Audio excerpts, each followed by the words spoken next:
end zone. That ball is caught for the touchdown. Tavon Austin went up and got it. And Jacksonville is in the end zone. This is the Publix Tailgate Show. JP Shadrick and Mike Dempsey will guide you through the next 2 hours with insight and analysis of your Jacksonville Jaguars. The Publix Tailgate Show is brought to you by Baptist Health, Farah and Farah, and by TIAA Bank. Let's get the tailgating started. Here are Mike Dempsey and JP Shadrick.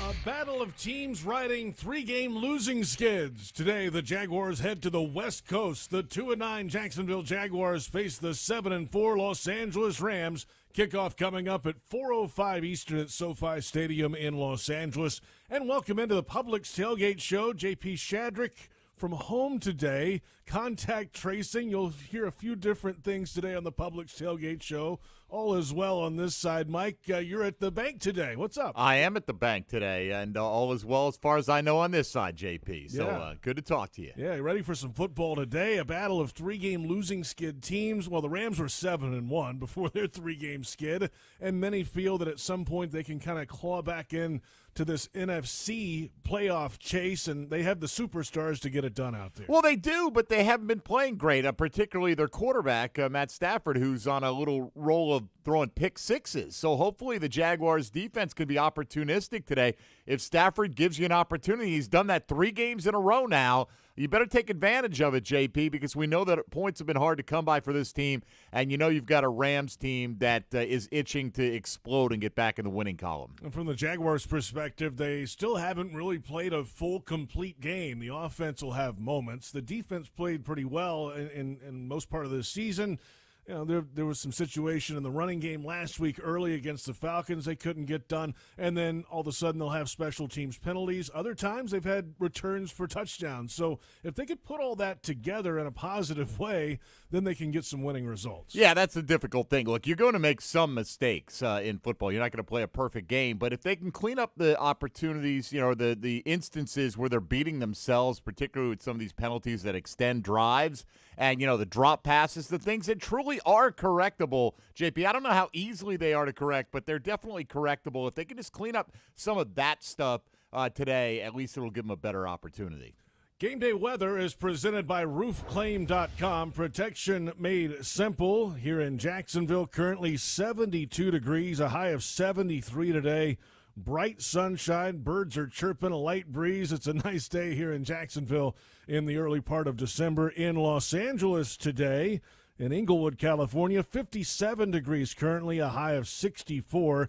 And, of course, the sides of SoFi Stadium are open. There is a roof on top, but it is open air officially with the ends open at all times. Let's get to today's top stories and start off with the Jaguars. Of course, 11 games into the season. It's week 13 today. And Urban Meyer this week on what he thought it would be at this point. I knew what I was getting into. I knew when I was putting together staff, a roster. To say that I envisioned 2-9, I did not. I envisioned we would be a little cleaner team at this point. Coached a long time, studied this game a long time. I knew that, you know, every week in, week out, you're facing the best players on the planet. But I thought we'd be a little cleaner by this point, certainly on offense. Yeah, and that's the last part there is the one that really hurts the most. They haven't been able to really figure out offensively week to week how to move it down the field and get it in the end zone, and that's really a problem for this team. Right, it's not just one thing, as we know. I mean, personnel has been depleted with guys that never got on the field in the case of Travis Etienne, guys that were on the field like DJ Chark and Jamal Agnew, Dan Arnold, that were contributors and now are lost for the season. You've got, at times, the quarterback misfiring. At other times, you've got the receivers seemingly running the wrong routes or not catching the football. The protection has been decent this year, but at times that's an issue. I mean, if there were one thing, JP, that you could point to and say, fix this and the offense will be fixed, it would be so much easier. But unfortunately, there just seems to be a myriad of problems. Let's hear from the quarterback, Trevor Lawrence. The offense last week had a quicker tempo at times, and Trevor Lawrence, of course, is all about it. The last few weeks we've kind of been, a little stagnant offensively. We've had a few good possessions here and there, but just not as consistent as we want to be. And I really felt like last week, that was the first game where, in a couple weeks, where we really got in a flow and it felt good. And I think tempo helped that. I think we're all on the same page. I've been talking to Bev and Shotty and all the guys on offense, and we feel really good about it. So that'll be part of the plan. Obviously, you can't do that the whole game. You got to use the clock, and you got to play complementary football, but still, that'll be a part of the plan. Quicker tempo's one thing. The offense also had some read option looks for Trevor Lawrence, something we saw earlier in the season. It came back out in the game plan last week against the Atlanta Falcons. And offensive coordinator Darrell Bevell discussing this week what options it gives him as a play caller. I think there's a lot of things to like about it. It just the options that you have on it, and there's. I go back to my Seattle days, and we kind of talked about free yards, where you can get the quarterback on the edge, and there's clearer space, and you're not having to make a guy miss in the hole. You're not having a receiver have to come dig out of safety and make some tough blocks.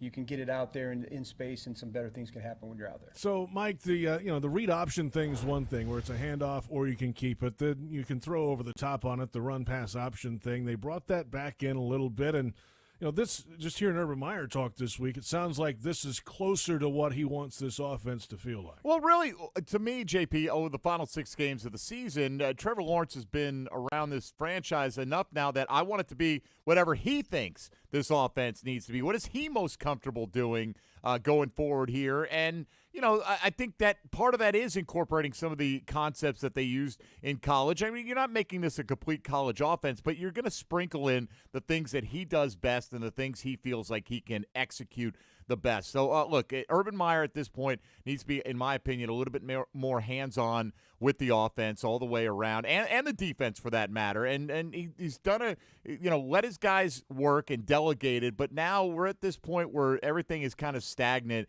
So you're the head coach. It's time for you to dig in.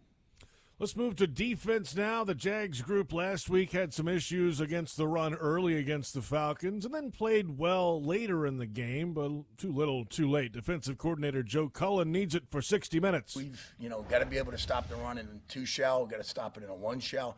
And a lot of times in that 2-shell, believe it or not, you get the corners there with support, and you got safeties that can come down. You're actually better.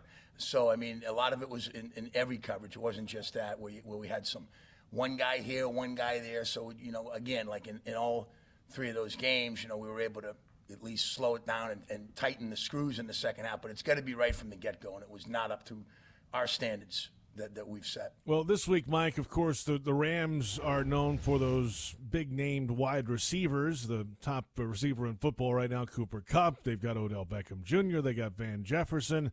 They don't run the ball as much, and there are question marks about Darrell Henderson's health today. Sony Michel could be an option back there. It's a Rams offense that, when they're rolling, they can be quite a challenge for 60 minutes. Right, and they're an offense that if they get the passing game going, they will completely just move away from the run entirely. Darrell Henderson is leaning towards it. It sounds like not playing today, but they'd love to be able to get up and give the ball to Sony Michel a bunch in the second half. But they've just been misfiring, JP, as we talked about with Matt Stafford. Hasn't been on the mark. They've been trying to incorporate OBJ, and he had a long touchdown last week, and so he's showing you that he's still capable of making those big plays. Look, they're going to line up. They're going to test that secondary with no Shaquille Griffin today. It's going to be a big challenge, not only to contain Cooper Kupp, but that entire passing game. Good thing Tyson Campbell has continued to improve as the weeks have gone along. He had arguably his best game last week, 3 tackles, 3 passes defensed, and his first career interception. Earlier this week, Rayshawn Jenkins, the veteran safety, on the rookie continuing to improve as this season moves along. It's been great, man. Just anytime you can see a younger guy, especially in this league, improve every week, that just says something about that guy, not only physically but mentally, because it's hard to play in this league. You're playing against great players every Sunday, and he struggled a bit in the beginning, but just like you just said, he's starting to pick it up, and he's really starting to come on right now. And we'll hear from Tyson Campbell coming up a little bit later on the Publix Tailgate show. The secondary with their hands full today against one of the top passing offenses and big-name wide receivers around the National Football League. Let's get to the weekly segment from Emmanuel Thalleran, known as E.T. He's back with us this week after a week's hiatus, and we hear directly from you, the Jaguars fans. This is Come On Somebody, Come On Everybody. Let's see how we're going to slide this week. Oh, okay. This right here is giving me that Axel Foley, Beverly Hills Cop vibe. And that just happens to be ironic, because this week we headed out west to take on them Rams. And excuse me, where are my manners? My mama taught me way better than that. Just because I took a little Thanksgiving hiatus, I act like I can't speak? My bad. Why, hello, Jacksonville, and welcome to this edition of Come On Somebody, Come On Everybody. This week I got inspired by the text line on Jaguars Today. Somebody hit me with a bold take, a big, bold prediction, and I was rocking with it. Somebody told me that Taven Bryan, who has been balling as of lately, by the way, will have 3 sacks. Big boy take, big boy take. So this week I asked y'all to make a bold prediction as our Jacksonville Jaguars head out west to take on the LA Rams. So let's hit these phone lines and see what these bold takes and bold predictions are hitting for. Come on, somebody. E.T., it's your boy Rudy, man. You already know what it is, man. Boy, where you been at, boy? While you were out to sea, our Jags was holding it down. Glad you're back, man. What's good? All the way from San Diego, man. But you know what? I'm already going to be here in L.A. this weekend as the Jaguars take on the Rams. My big take this week, Trevor Lawrence going for 4 touchdowns. Okay, bet. Trevor's going to make up for the past 4 weeks. 325 yards. 325? No interception. Jacksonville win. 3 points. The way you just said Jacksonville wins gave me goosebumps, bruh. I ain't even going to lie. Defense can't hold it up too long, but they hold it up just enough for them boys to take out the Rams, baby. Okay. Duval. And that's the energy I'm always going to be on for my Jaguars. Come on, somebody. Hey, E.T., this is Lauren Brooks from the Frangie Show in Helmets and Heels. LBZ in the bitty. What up, Brooksy? My bold prediction on Sunday is that Miles Jack picks off Matthew Stafford and runs it back for a touchdown. As long as they don't try to say my dog was down, because guess what? Miles Jack wasn't down. That's right. Number 44 gets a pick 6. I don't know that the Jags beat the Rams. Hey, Lauren, keep that energy way over yonder, please. That is my bold prediction. Go Jags. E.T., what's up? It's your boy JK3 out here in California. Hey, Kellum, what's wrong with you? Leave the singing to me. Hey, ready for the Jags to get this dub? I'm so excited, man. We're going to bring this dub back to Duval, like my boy Kendrick Lamar says. We going to be all right. My homie singing and he rapping. I rock with it. Duval. Come on, somebody. What up, E? Taylor here. Tater, ain't no one greater.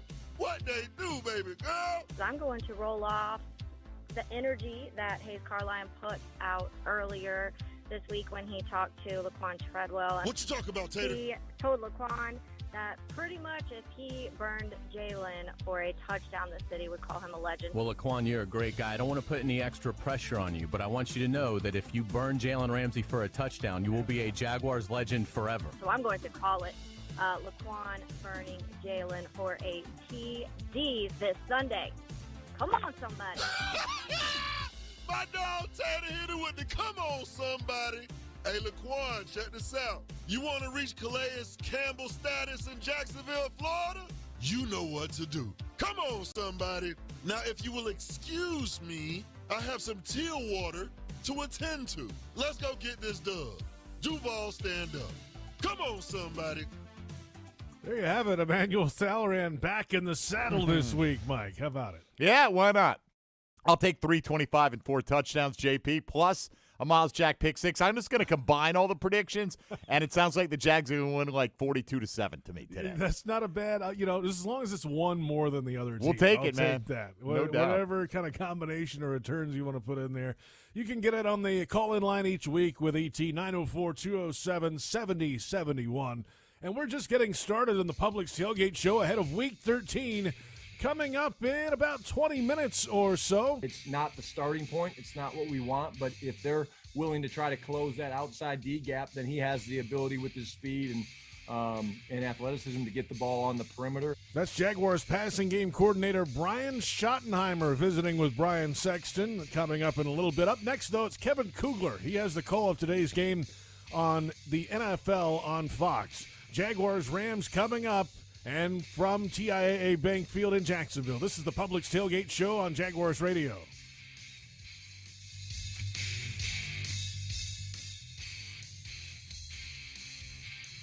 Shopping Publix with delivery and curbside pickup powered by Instacart makes getting your groceries more convenient than ever. It's basically the best thing since sliced bread, which you can order from the Publix bakery. You can also get fresh meats and cheeses from the deli, delicious produce, and Publix premium ice cream, all without having to leave your couch or car. Orders are available in as little as 2 hours. Prices vary from in-store. Fees, tips, and taxes may apply. Subject to terms and availability. Visit Publix.com/shop. Publix, where shopping is a pleasure. Are you suffering from shoulder pain? If you have clicking and popping in the shoulder joint, persistent pain that intensifies with use, an inability to lift your arm over your head, or a tingling, burning sensation in the shoulder, elbow, or wrist, waiting to see a doctor could make your injury worse. Baptist Health and Jacksonville Orthopedic Institute have innovative and effective treatment options available right now to relieve your pain and restore your mobility. Don't wait. Call 904-JOI-2000. Are your heating and cooling costs extremely high? Do you want to extend the lifespan of your heating and cooling system investment? If so, Florida Home Air Conditioning is ready to help you save some money. Schedule your annual AC or heating system tune-up today with Florida Home Air Conditioning for only $59. Florida Home Air Conditioning, official air conditioning partner of the Jacksonville Jaguars. Call 855-FLA-HOME. License number CMC 1250399, CFC 1430664, EC 130-08557. This season, make Pepsi your go-to game day drink because it's the only drink for football watching. Just look for 20-ounce Pepsi products in the cooler door at your local Gate convenience store and see how you could win an exclusive VIP experience at the Jacksonville Zoo and an opportunity to eat lunch with a Jaguars player. Eat with a big cat. Courtesy of Pepsi and Gate. No purchase necessary. Visit jaguars.com/zoo for official rules and details. Ends 12/31/21. Committed to the team, committed to the mission. At Navy Mutual, we're committed to providing high-quality life insurance to members of the military and their families. So our policies have no fine print and no military service restrictions. We don't work on commission. We're nonprofit, so we pass the savings along to our members. Because at Navy Mutual, our highest commitment is to you. Visit NavyMutual.org. Navy Mutual, insuring those who serve. Jags fans, did you know you can ride your bike to every Jaguars home game at TIAA Bank Field and Valley Park it for free? That's right. Stop by our bicycle check-in tent sponsored by Alert Today Florida near Gate 1 at TIAA Bank Field. An on-duty ZenCog bike professional will park your bike and ensure it's secure during the game. When the game is over, return your claim ticket to pick up your bike. For cycling safety tips, visit alerttodayflorida.com. Remember, Alert Today, Alive Tomorrow, because safety doesn't happen by accident.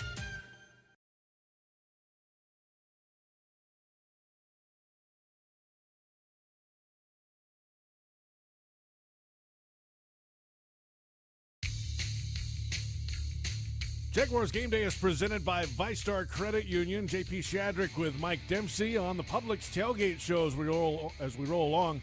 Publix, where shopping is a pleasure. The Jaguars visit the Los Angeles Rams today. It's a 4:05 Eastern Time kick. The Rams started 7-1. They've dropped 3 in a row. The Jaguars trying to get on track now after a 3-game losing skid of their own. The inaugural Jacksonville Barbecue Festival is coming up next weekend, bringing the best barbecue in the nation of Florida. It's December 10th through 12th.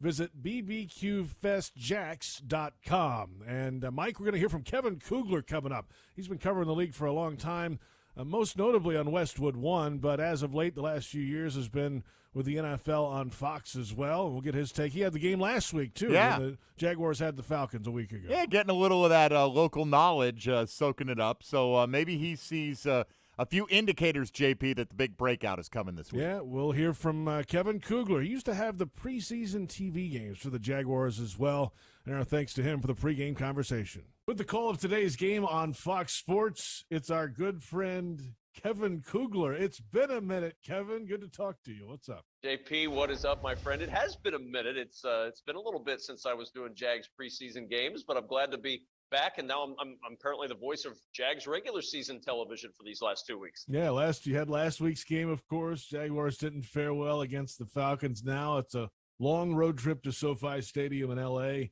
And it's a battle of teams today, Kevin, that each of them have lost 3 in a row. The Rams, though, were 7-1 before they lost their 3 in a row. The Jaguars we're not quite to that point yet. Let's start with the Rams on this game today. You know, the defense has given up some points lately. The offense just can't really kind of keep up. Matt Stafford's throwing pick sixes all of a sudden. And from a Rams perspective, this is a game I think they're kind of looking forward to try to get things right. Yeah, I think they're looking at this as a get-well game. Now, we all know in the National Football League, you can't look at any game as a get-well game. You saw what happened when the Bills may have looked at the Jaguars game and said, that's one we're going to win, and they walked out with a loss a few weeks ago. So you can't do that anywhere in this league. But, yeah, the Rams have struggled of late. They're not running the ball well. They're turning it over too much. They're not getting the pressure that they got early in the season from their defense. Their defense isn't as impactful as it has been. So really it's a combination of a lot of things that have led to a winless November. They're the happiest team in the world to see November leave because the Rams were winless for the entire month. Kevin Coogler with us. What was your first reaction to Urban Meyer when you sat in a production meeting with him? Was it last week your first interaction with him, or had you been around him before? I've been around him before doing games in the Big Ten Conference when he was at Ohio State. So I'd had the chance to sit in a production meeting with him before. And, you know, it's interesting. I'll tell you a story. The first production meeting I ever sat in with Urban Meyer, he had just gotten done with his first TV run and had come back to doing coaching at Ohio State. And we were sitting in a production meeting. I was with Glenn Mason, the former coach at Minnesota and Kansas. And he's talking about, okay, I have an idea as to something you could show on air involving the offensive line play. And he starts going through this whole thing, and you could use video here. And I'm thinking, is this a coaching meeting or is this a television production meeting? Because it felt a little bit like both with Urban. He had his foot in so much of the TV world that he just dipped his toe in once again when we sat down with him for that college game, which it was a fascinating time. So I've had the chance to be around him before. I'm anxious to see how this continues to work at the National Football League level. You know, I think everybody just assumes that you're going to jump right in and be immediately successful to the level you were at Florida and Ohio State and everywhere else. And that's just not how it works in this league. I know Urban didn't think that. And I hope fans are going to be patient with what they see from this franchise and from this head coach as they move along. Got the quarterback. That's the big piece of the puzzle. But, you know, as was the case in college, he could bring in all these 4 or 5-star guys at wide receiver. And, if a guy's hurt, just bring one off, a freshman, bring him in and play. And he's just as good, if not better, than the guy lining up against him. Well, personnel turnover in the NFL is much different. I think that's one thing that's really not surprised Urban, but it's a much different game than that way. Yeah, and he's made several comments in our last couple of production meetings about that. You know, last week, when Jadon Mickens was signed off the Tampa Bay practice squad, we're talking about it. And he said, yeah, I'm still not quite used to this. We just got a guy from a practice squad. I've not met him yet, but he's going to be on the field this weekend because we don't have any choice. He's got to play. So you're looking at that, and that's, you build that relationship as a college coach when you're recruiting these guys. And you bring them in, you get to know them, you know their families, you watch them progress, and you know what they're like when they get there. But this is, as we all know, a week-to-week situation in this league. You have a guy 1 week who's on somebody else's practice squad. The next week he's returning punts and kicks for you and is a major part of what you need to do. So it's that sort of acclimation that not only a head coach has to have, we think of it more with players. Trevor Lawrence is going through that same thing right now, where he's trying to develop chemistry with guys who were on the team 1 week, aren't on the team next week, back the next week. I mean, it's difficult to do as a rookie quarterback. It's also tricky to do as a rookie head coach. Kevin Coogler with us. This is a team that doesn't have a lot of margin for error either because of the personnel issues that they have, at least, offensive side of the ball. They've had some special teams penalties last week on the punt situation, jumped offside, and then a leverage penalty on a field goal, little things like that. They've had a few taunting calls and just things in bad situations. At some point, they got to work through those. You can't have those when you have any deficiencies in personnel and talent. You have to play almost a perfect game everywhere else, and they haven't really been able to do that yet.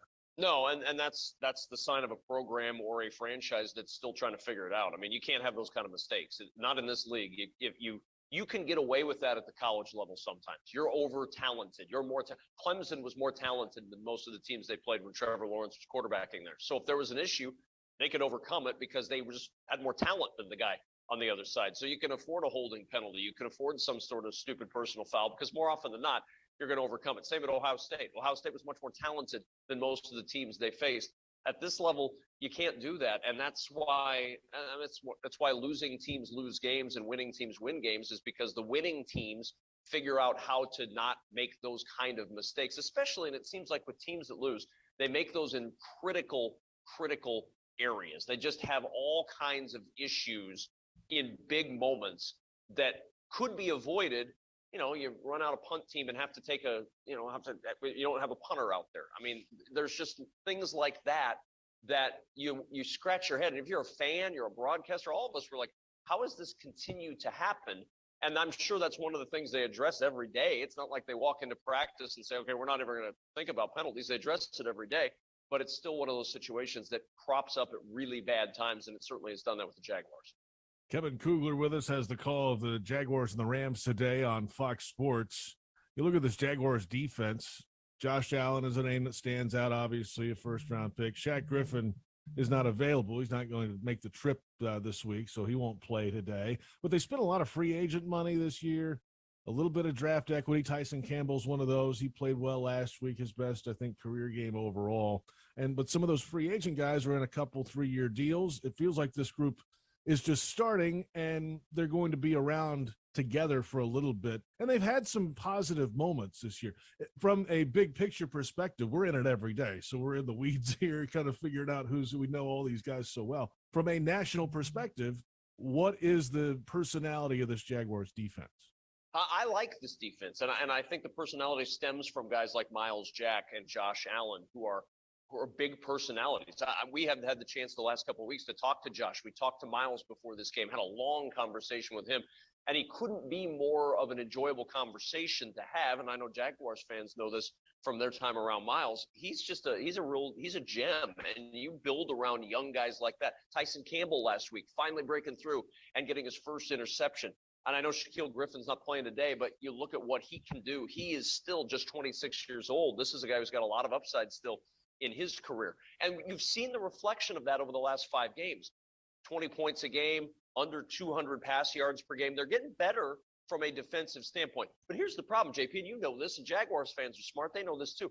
The offensive deficiencies put too much pressure on this defense. And when you have so many offensive deficiencies, you can't sustain drives, you can't stay on schedule, a lot of 3-and-outs, big mistakes that cost your defense short fields.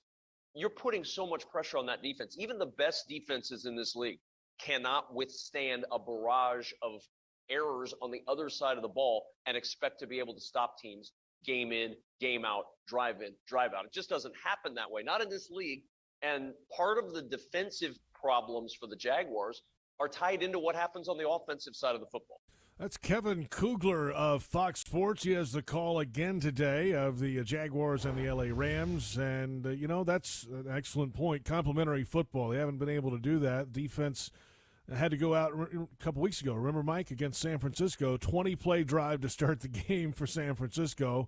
Jags offense goes 3-and-out. Here's the defense back on the field again. Right. I mean, but that seems to go kind of against both of them there. Maybe limit them, I don't know, to a 10-play drive, JB, and then, you're not quite as exhausted. So, look, there have been issues on both sides. We know that. I think the big thing I look for, the defense did a nice job holding down the passing game last week, the numbers, but the time that Matt Ryan had in the pocket, he just wasn't able to exploit them because he doesn't have the weapons like the Rams do. If Matt Stafford gets that time today, it's going to be a long day for the Jaguars secondary, in my opinion. Yeah, Stafford has given it up a little bit the last 3 weeks. 5 interceptions, couple of 2-interception games, and then last week had 1 pick in that game. But and he's kind of throwing it down the field a little bit, too, taking some chances down the field a little bit more lately, it feels like, with Stafford. No doubt. And really, he's thrown pick sixes in the last 3 weeks, and the first 2 of those games threw him right off the bat, really, to set the opponent up. So, again, Jags need to be opportunistic if that opportunity arises. Yeah, when it hits you in the hands, catch it and take it to the end zone. That would be nice today for the Jags. Few missed opportunities in that realm earlier this season. And our thanks again to Kevin Coogler for the pregame conversation today ahead of the Jaguars and the LA Rams. Plenty ahead on the Publix Tailgate Show coming up at 1:48 today. Yeah, I took it home. The equipment guys wrote the date, wrote interception, my jersey number on it. So it was pretty special. Got to do it in front of the home crowd.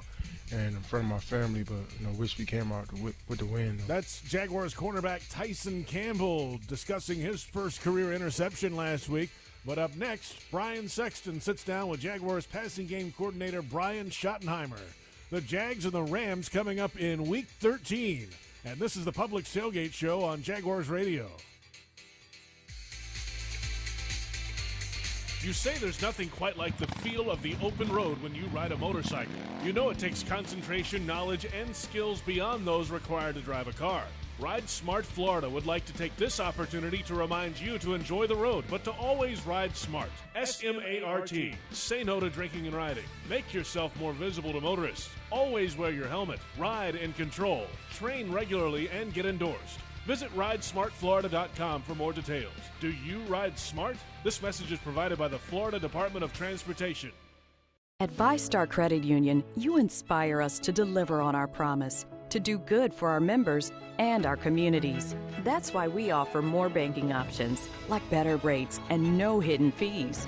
We also give back, donating several $1 million to hundreds of nonprofits each year. Better financial lives, stronger communities. Vystar Credit Union. Do good.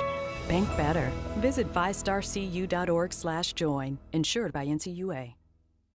Hold on. You want me to tell them about Twisted Tea Hard Iced Tea in just 30 seconds? This is impossible. Hey, I'm Billy from Twisted Tea. How can I explain that first sip of cold, smooth, real brewed tea? So good! And the extra kick you get from just the right amount of alcohol? The twist of lemon, Wait, what? We're almost out of time? Oh, shit. Twisted Tea Hard Iced Tea. Look for the bright yellow cans wherever you buy beer. Twisted Tea Brewing Company, Cincinnati, Ohio. Please drink responsibly. Great teams leave it all on the field. But with the powerful towing and payload that Ford F-150 delivers, you can take it all with you, too. No wonder Ford F-Series is America's best-selling truck 44 years straight. The 2021 Ford F-150, built for greatness. Visit your local Ford dealer or buyfordnow.com. Based on 1977 to 2020 calendar year total sales. Jaguars fan, whether you're at every game or watching from home, keep your finger on the pulse with the official Jacksonville Jaguars app, available on Android and iOS devices. You can stream live games, get breaking news, and manage your tickets all in one place. Plus, opt in to receive push notifications for the chance to win exclusive signed merch from your favorite players. There's no better time to download the official Jacksonville Jaguars app. Your family isn't like anyone else's. Your home shouldn't be either. At Dreamfinders Homes, you can build the home of your dreams in one of their 30-plus communities in Northeast Florida. Choose from luxury single-family homes or maintenance-free townhomes from the 200s. Dreamfinders specializes in homes built to fit your lifestyle. To find out more, call 904-738-0165 or visit dreamfindershomes.com.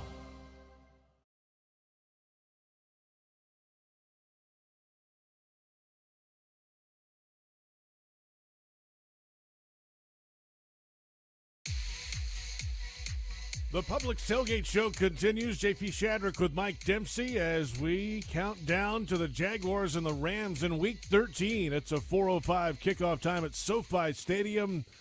$5 billion worth of stadium in Inglewood, California, Mike. One of the real show places of the league now, of course, built just a couple years back. First season with fans this season. Jaguars played there last year during the COVID season against the Chargers. Today they'll get the landlord, if you will, the L.A. Rams, here in week number 13. Let's go around the National Football League, Mike. All right, let's, JP, a lot of games in action. We'll get to those coming up here in a moment. Tampa Bay Buccaneers wide receiver Antonio Brown not playing in his team's game today, facing a 3-game league suspension for using a false COVID vaccination card. Head coach Bruce Arians said Brown was on a zero-tolerance policy in regards to off-the-field issues when the team signed him. Reporting this morning indicates the Bucs will not make a decision on Brown's status with the team until his suspension is over after Week 15. Tom Brady not missing Antonio Brown in the early going as they lead the Atlanta Falcons 13-7. Brady with touchdown passes to Leonard Fournette and Cameron Brate. Mike Davis with a rushing score for the Falcons. A pair of former Jaguars are starting at quarterback for their respective teams today. In New Jersey, Gardner Minshew stepping in for an ailing Jalen Hurts. The Eagles facing the Jets on the road and trailing those Jets on the road. The Jets with a couple of touchdowns. They've missed both extra points so far, but Minshew in the early going 3 of 3 passing, all of those to Dallas Goedert, including a short touchdown. It's 12-7. The Jets up there. Meanwhile, in Miami, Mike Glennon taking the reins for an injured Daniel Jones as the New York Giants facing the Dolphins. Glennon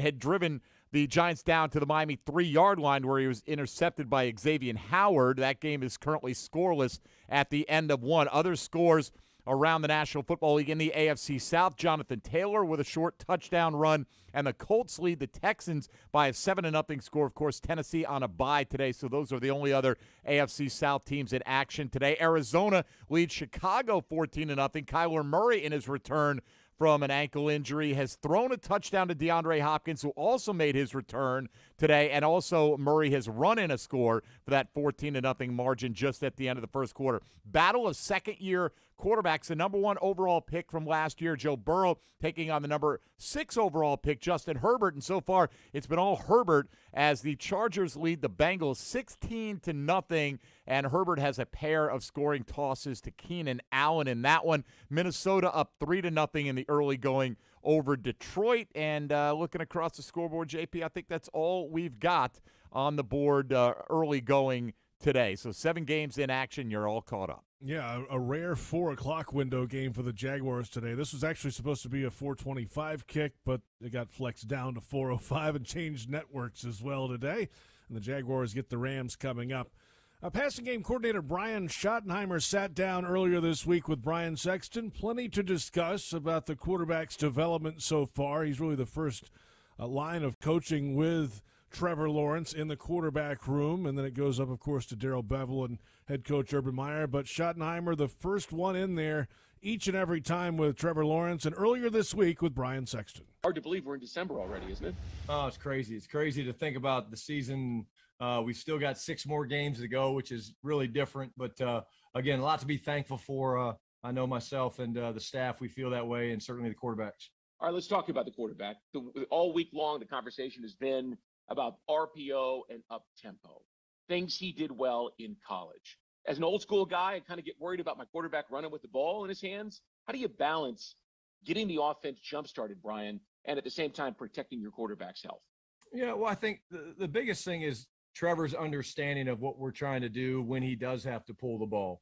Most quarterbacks, when they pull the football, they've got a good sense of, okay, hey, where do I need to get to on my landmark? Am I going to bounce the ball outside, or when they have to put their foot in the ground and get north and south, they know that they need to get down. So, most people in the NFL don't run their quarterbacks in between the tackles. I saw a little bit last night. New Orleans was doing it with Taysom, but I think a lot of it falls on Trevor and his awareness and understanding.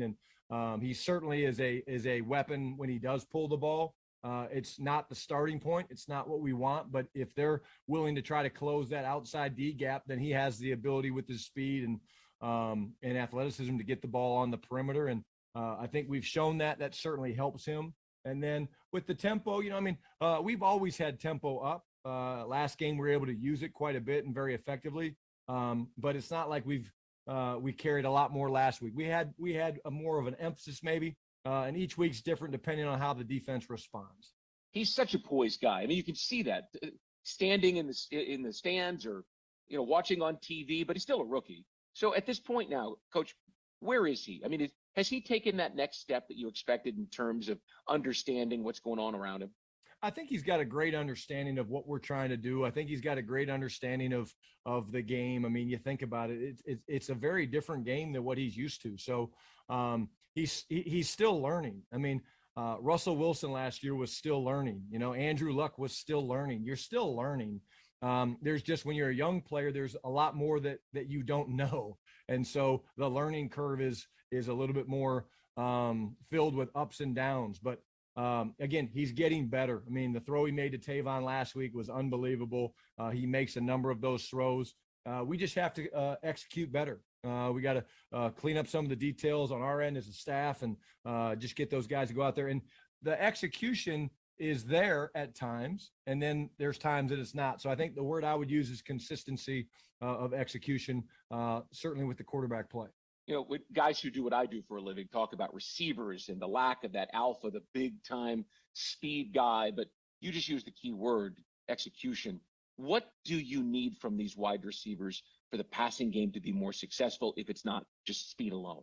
Yeah, well, I think it's not just the receivers. I mean, it's the entire group. Like what people understand, but like you said, don't always see is there's so much that goes into the passing game. Like if you've got a run and the line blocks it pretty well, a great back might bounce the ball outside and go make 20 or 30 yards. But really the passing game, especially when you're playing some of these match coverage, which means there's zone principles underneath, but also man-to-man, it's not just the receivers, it's the protection unit, it's the quarterback. And again, I don't think it's just one group.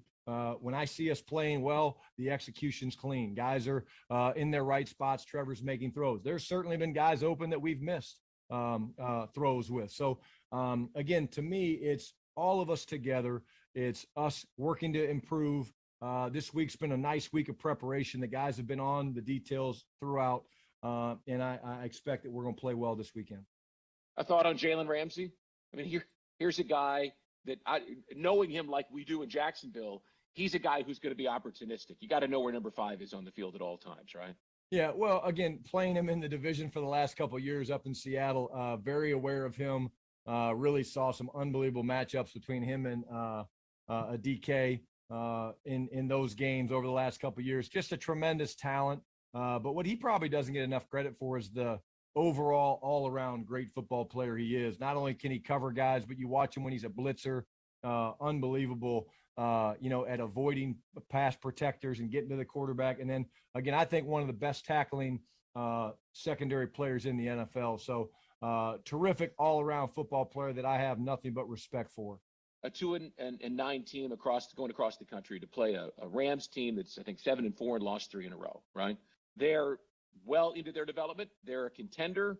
You're at the very beginning of this thing. Most people look and go, there's no way the Jaguars can pull off a win in Los Angeles. So from your vast experience in professional football, what does it take for a team like Jacksonville to go to L.A.? What's the one variable that has to happen for you to be able to go there and get a win?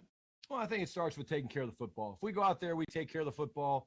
There's so much parity in the NFL. It truly is on any given Sunday. Are they a heck of a football team? Absolutely. Sean and his staff do a great job, Raheem Morris. But if we go out there and we take care of the football, I believe that we will be in the fourth quarter with a chance to go win the game. And that's when, again, the execution and the poise of making plays in those clutch moments will be important for us to find a way to get a victory. That's Brian Schottenheimer, the passing game coordinator for the Jacksonville Jaguars, of course. And, you always kind of forget. Yeah, he's been in Seattle. He's seen Jalen Ramsey before and seen this Rams team for a couple of years straight. Oh, yeah, no doubt. I mean, he's got that perspective. Look, he's right about protecting the football, particularly, JP, when the defense isn't creating turnovers. I mean, every time you turn it over, you feel like that's adding to the negative margin that you've got. This team is playing on the razor's edge. They don't have a margin for error, so protecting the football is a big deal.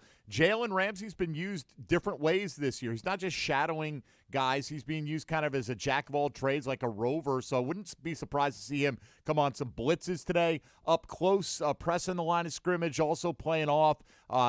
Based on the way the Rams have utilized him so far this year, I think we'll see more of that today. And Jalen didn't have a lot to say about his time in Jacksonville. He was like, there's only like 4 or 5 people left, and I only talked to 2 of them. Right. I don't believe for a second that Jalen doesn't have some extra emphasis for today's game. Are you kidding me?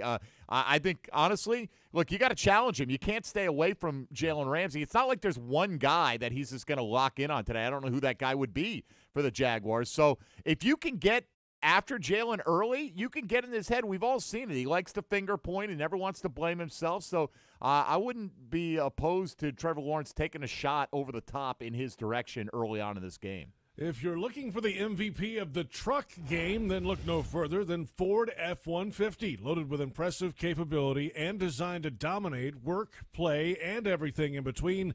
This truck makes tough look easy. No wonder it's the official truck of the NFL and proud partner of your Jacksonville Jaguars. We'll return in a moment with Jags cornerback Tyson Campbell in our Baptist Health visit with a player, and then another hour of the Publix Tailgate Show at 11 o'clock. Top headlines and much more headed into Week 13, the Jags and the Rams coming up. This is the Publix Tailgate Show on Jaguars Radio. You've been putting back a few, and a few becomes a few too many. For a moment, you think of calling for a ride, but nah, you live nearby. What's the worst that could happen? You get pulled over, your insurance goes up, you lose your license, you total your car, you kill someone. The results of driving drunk are tragic. That's why law enforcement is out there looking for impaired drivers to save lives. So if you think you're okay to drive after a few drinks, think again. Drive sober or get pulled over. Paid for by FDOT. Are you tired of not seeing clearly? As the official eye care provider of the Jacksonville Jaguars, Florida Eye Specialists offers the safest, most effective technology to regain control of your sight. With 9 locations across Northeast Florida, our dedicated doctors have provided premier eye care to the community for more than 20 years. Call 904-564-2020 or visit FloridaEyeSpecialists.com to book an appointment with Jacksonville's most trusted eye care providers today. Any repeated physical activity puts stress on the body. Checking your phone, getting in the car, sitting at your desk, checking the phone, getting in your car, sitting at your desk, checking your phone for the 50th time today. If you do anything with regularity, you should get massaged with regularity. Massage Envy. Keep your body working. Regular body work makes the body work with massage, skincare, and stretch. Come in today for more information or visit massageenvy.com for more details. It's a force that can't be contained, propelled by purpose, pride, and the power to protect. When winning isn't just the mission, it's your passion. You pursue it. You make power plays. You pick your team. At Farrah & Farrah, we deliver game day energy 24/7. Jacksonville. Get in the holiday spirit by cheering on your Jacksonville Jaguars when they take on their division rival, the Houston Texans, on Sunday, December 19th. The Jags are ready for revenge when the Texans come to town, so don't miss out. Whether you have a super fan in the family or just want a fun outing with friends this holiday season, visit Jaguars.com/tickets or call 904-633-2000 to buy. Happy holidays and go Jags! At Tropical Smoothie Cafe, one taste and you're feeling good now, smiling wider now, seeing brighter now, bucket dunking now, namasteing now, popping a wheelie now, living lighter now. You're on Tropic Time now. And on Mondays, try our Jaguars Duval Delight Smoothies for $2.99. And you're roaring louder now, end zone dancing now, sipping spirit now. You're on Tropic Time now at Tropical Smoothie Cafe.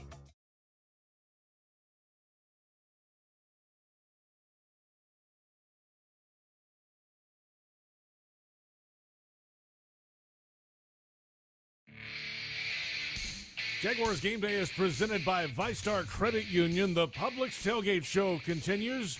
JP Shadrick with Mike Dempsey. The Jags and the Rams tee it up today at 4:05 Eastern Time in week number 13 at SoFi Stadium in Inglewood, California. Time now for our Baptist Health visit with a player. Baptist Health, changing healthcare for good. And, Mike, it's good to see Tyson Campbell coming back from some mid-season kind of injury issues, playing through a shoulder issue at the moment, and played big last week. Yeah, not just that, just the way the season started off, right? All the talk about how he couldn't find the ball in the air, didn't play the ball in the air, and that was part of the scouting report on him, and he got burned on some passes where he seemed to be in position to make a play and just was unable to locate the ball quick enough. And he gets that interception last week, breaks up a couple other ones. You hope that's an indication, JP, that things are starting to click a little bit for him. Look, right now he's basically the Jaguars' top corner. That's the way you have to look at it. You were drafted to be one of the most important cornerbacks on this team. Shaq Griffin down right now. You've got to step up if you're Tyson Campbell. It's no easy task with a guy like Cooper Kupp on the other side. Let's hear from Tyson Campbell. The arrow is going up for the rookie corner. Take us through the interception. You came off your man. You went back and undercut the route. Go through it. We was just playing cover 2, doing my job, making sure I reroute the receiver that was in front of me, and make sure I get width and depth for any outbreaking or deep outbreaking routes, so I can save time for the half safety to get over top. And I saw ball and I got ball. So. Yeah, and it's got to be a great feeling, right? I mean, that's something you look forward to. You're drafted. Oh, when am I going to get my first interception? You nearly had 2 of them in the game, though. Right. You finally get that first one. What did you do with the ball? Did you take it to the house with you? Yeah, I took it home. The equipment guys, wrote the date, wrote interception, my jersey number on it. So it was pretty special. Got to do it in front of the home crowd and in front of my family, but wish we came out with the win though. Early in the season there were a couple of balls that were kind of past you, over your head. You had been with the man, and then it felt like as the season has gone on, that's improved for you. Your ball skills when the ball's in the air. And Urban Meyer earlier this week said that something you've been working on the practice field. What have you done to improve with the ball in the air as the season has gone on? I'm staying with the course. Just doing extra stuff after practice, watching film and trying to find little things I can get better at. So I think, that over time, staying consistent with that, just led to better results. And having faith in myself, having faith in God, and just trusting it. And that's something that, it's a never-ending process, right? You can always find something to get better at, even if you're in year 5, year 10, year 15. There's always something to craft, right? Right. Always. And then playing through some pain, too. You banged up your shoulder, AC joint, I guess, last week, battling through, playing hurt. How much of that is above the shoulders a mindset to just battle through and be out there for your team? Yeah, I think it's all mental. I think at the end of the day, you'll know in your mind if you can go or not, if you can push through the pain. And then, once you're on the field and that adrenaline gets pumping, you kind of forget about the pain a little bit, until you get dinged up or hit on it. Then your body will remind you. But other than that, yeah, it's all mental. You just got to want it. Tyson, there are 6 games left in your rookie season. What do you want to accomplish personally on the field? And then secondly, as a team, what else does this defense need to get done? Personally, I just want to just keep making plays and just contribute, helping this team win some games and just help us finish off this season, on the right note, so we can come in rolling next year. But as a defense, of course, we always want to, set the tone physically, dominate, the opponent, and get forced turnovers. And that's the main focus. You want to do forced turnovers and win third downs to get off the field to give the offense the ball so they score some points. Quick thought about this week's matchup against the LA Rams. They have some outstanding receivers on the other side. Cooper Kupp leading the league in a bunch of areas. Obviously Odell Beckham is on that team now. They've got guys that can run around and do some things on offense. You have to look forward to a challenge like that. Every week's a challenge in the NFL. But when you're lining up against a team that can be as talented as the Rams, I'm sure you're excited about this matchup. Yeah, of course. We're excited every week. This offense, an explosive offense, been playing well this season. So we're excited for the challenge, preparing well, doing what we got to do in the film room and on the field to make sure we got prepared. So I think it's going to be fun. Tyson, it is My Cause, My Cleats week. You are representing the National Urban League. Why is that cause close to you? I just feel like, in this world, in this nation, it's a lot of inequality going on. So I just want to get the, recognition out and attention out, about, the African-American community or the minority community, just not having the equality and the fair resources that everyone else has, whether it be, education or jobs or kids getting, laptops for school and things of that nature. So, I felt like that was, something that meant a lot to me. That is Tyson Campbell, Jaguars rookie cornerback, coming off his first career interception last week. And Baptist Health's Visit with a Player, presented by Baptist Health, changing healthcare for good. Time now for our weekly commentary from Jaguars sideline reporter Rick Ballou. We call it, Has Rick Lost It? The Jaguars in Los Angeles for the first time. Yeah, the Rams, they've sold out. They're trying to win a Super Bowl. Well, they've lost 3 in a row, but we'll get there in just a moment. Now, they have no first-round picks. That's not a thing here in L.A. Jag fans certainly aware of 2020, 2021, a deal they made that produced those 2 first-round picks back to Duval. That was, of course, for Jalen Ramsey. And, you know, this trade is yet to really be measured correctly because of the injury to Travis Etienne. But so far, the early return, not good. Caleb on Chase on. Still expecting more out of him in Jacksonville. Again, at Etienne this past year, the first rounder, and Jordan Smith is a project yet to see the football field for Urban Meyer. You know, they got their number 1 overall pick in 2016, Los Angeles did, in Jared Goff. They switched 2016 picks, and they also gave Tennessee their first-round pick in 2017. 2018, no first-rounder, went with New England, got Brandon Cooks. 2019, nope. First-round selection moved to the Atlanta Falcons. And, of course, even down the road here in the future, their 2022 first-round pick, not around. 2023 first-round pick, not around. They got Matt Stafford. Matt Stafford, as you know, 0 playoff wins for a team trying to win the Super Bowl. Is there such thing as too many stars, too many Eagles, too many people doing it all from themselves? Many will look at former Jag Jalen Ramsey as a me guy. And I always argued with people about that. He was a great teammate, in my opinion, until he faked an injury and got himself out of Jacksonville. Jalen's divorce will linger for years. He had it all. He was a true superstar. He could shut down half the field. He never wanted to be a leader, however. He said so himself. The one thing he hated to lose. Remember him crying on the bench? I certainly do. So, how will you remember Jalen? For me, if he continues down this path, he'll be a Hall of Famer. But he's also a quitter. He quit on his former teammates. He quit on the front office. He quit on Duval. Time heals all wounds. Not the case with Jalen. At least for me right now. That's Rick Ballou. Has Rick lost it? The Jaguars and the Los Angeles Rams coming up in just a few moments. And PRI Productions, the official event production company of the Jaguars, has everything you need to bring your next idea to life. Visit PRIProductions.com. I say a few moments. We're a couple hours away, in fact. Coming up on the second hour of the Publix Tailgate Show, we'll have the top stories of the week. We'll hear from Bucky Brooks, Tony Baselli, Jeff Lageman, and much more ahead of the Jaguars and the Rams. A 4:05 kick at SoFi Stadium in Los Angeles. And this is the Publix Tailgate Show on Jaguars Radio.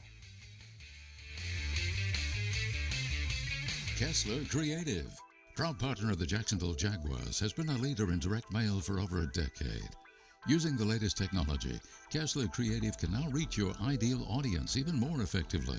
Choose between a collection of response channels from email and SMS, texting to land pages designed to engage and initiate responses with potential customers. Kessler Creative, Jacksonville, Florida.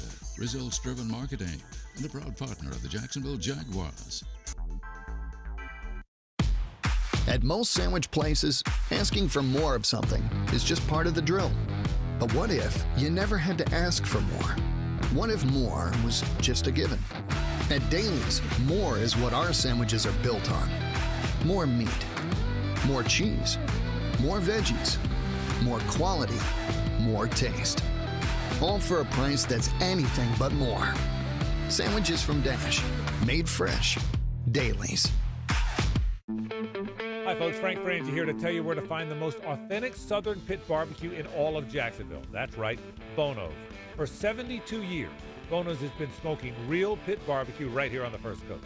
Smoked for hours, served in minutes, and always cut to order. You can find Bono's locations all around town and on game day at TIAA Bank Field. Bono's is the official barbecue of the Jacksonville Jaguars. If you want great barbecue, head to Bono's today. If you don't see a pit, it ain't legit. The original pizza logs are a proud partner of the Jacksonville Jaguars and available at the stadium on game day. You'll find those delicious gourmet pizza egg rolls at concession stands, clubs, and suites. For all their products, be sure to check out pizzalogs.com and have them delivered right to your home. That's pizzalogs.com. Put down the burger, put down the dog. Pick up the original pizza log. There's only one. The original pizza log. Yeah. Everyone's so busy keeping up. Forget about the Joneses. We all on our telephones with the texts and the tweets and the beats. What he said, she said, can't even follow the thread. Down the hole, we all go. Me, I like keeping up too, with my Corona and my attitude. That's La Vida Más Fina. Relax responsibly. Corona Extra Beer, imported by Crown Imports, Chicago, Illinois. Veterans, you may have earned a variety of VA benefits. Did you know VA can help you further your education and pursue professional training? The Home Loan Guarantee Program can help you buy, repair, or adapt a home. VA provides housing support if you find yourself homeless or at risk of homelessness. And don't forget world-class health care. Learn more about these and other VA benefits. Visit choose.va.gov.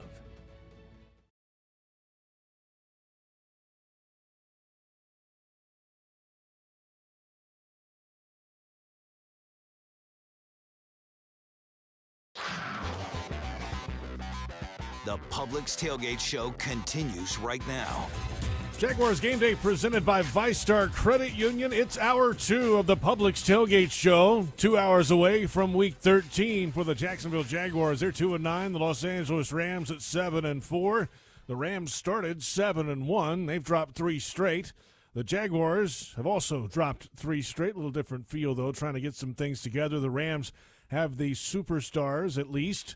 You need that in L.A. these days, Mike, to kind of draw some attention in that big marketplace. But the Rams, if they can get it together here in December, it's a team you feel like could have a run in the NFC playoff. I picked them to go to the Super Bowl before the season started because, you know, they've got all kinds of playmakers on defense. They've certainly upgraded at quarterback. Whether, you know, we'll find out what Matthew Stafford's end to his season looks like here, but they've got weapons on that side of the ball as well. And, I guess we've broken the seal on teams going to the Super Bowl in their home stadium. So right now I wouldn't pick them as the favorite in the NFC, JP, but they've definitely got the firepower to be among those favorites. Game day weather presented by roofclaim.com. Protection made simple in Inglewood, California today. 61 degrees currently and hazy. The ends of the stadium are open air. There's the roof over the top, of course, here in Jacksonville today. You can't ask for better conditions here in early December. 72 degrees and beautiful, clear blue skies and a light breeze of 5 miles per hour. Let's get to today's top stories. Let's start off with head coach Urban Meyer. On the Urban Meyer Show this week, asked what is his ideal offense. My entire career has been, what's your offense? Tell me who my quarterback is. You know, what about your defense? Well, tell me who our defensive ends are. You know, I was enamored with the 3-4 defense, but we were very fortunate. We kept recruiting these 5-star athletes that are 4-3 defensive ends. So guess what defense we played? 4-3. You know, when Dwayne Haskins was a quarterback, we dropped back 50 times a game, and he threw 50 touchdowns and very few interceptions. When, you know, J.T. Barrett or Tebow was your quarterback, you're not going to do that. You're going to run spread option football. So with Trevor Lawrence, you like to see a combination of a little bit of what you saw. I thought our offense at times looked unstoppable. You know, if you let him play his game in the gun, but you also, and once again, James Robinson is not himself yet, you know, and I love him. We all love him. He's such a tough guy, but you can see he just doesn't have that second gear, you know, the first gear that he needs. But that, to answer your question, a combination of both, and I see teams across the NFL do it. I know he can do it, and we just have to keep building. All right, there's the ideal offense answer, Mike. What do you think? Well, I mean, ideal offense would have a lot more playmakers on it, regardless of Sure. who the quarterback is and what style you're playing. I think they're trying to find their way, JP, between. I think Darrell Bevel's been mostly a pro style guy. I understand, he had Russell Wilson, he incorporated some things, but Trevor Lawrence is not Russell Wilson in terms of his mobility. He's a more mobile than average quarterback, but Russell Wilson is one of the better scrambling quarterbacks we've seen in the last 10 years in the National Football League, so there's some differences there. I think the bottom line is Trevor can do anything you ask him to do. He's athletic enough to do the RPO and the read option stuff, and he's certainly good enough to stand in the pocket, use little shifty mobility to keep himself from being clobbered, and read the defense and deliver the ball at any point on the field. So I think you've got a rare talent there. Now the question is getting the best out of him.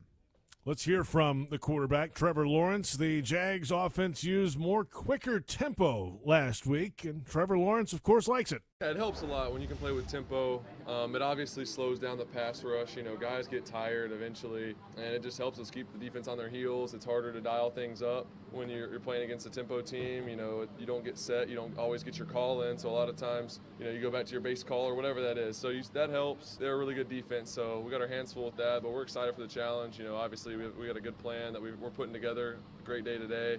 But yeah, tempo was good for us last week, so we'll keep, you know, expanding on that and do what we need to do to put us in the best situation. Moving along to defense now, defensive coordinator Joe Cullen has liked what he's seen from rookie quarterback Tyson Campbell. Of course, Campbell had his best game last week, his first career interception, and 2 other passes defense, 3 tackles to go along with it, and playing through an AC issue in his shoulder. Well, he's improved as the season has gone along. It was really encouraging. I mean, we all thought, and I think everybody here saw the same thing. I mean, he had his best game of his short career, and I mean, he attacked the football. He was coming up, making tackles. Great play on the interception. He continues to get better every week.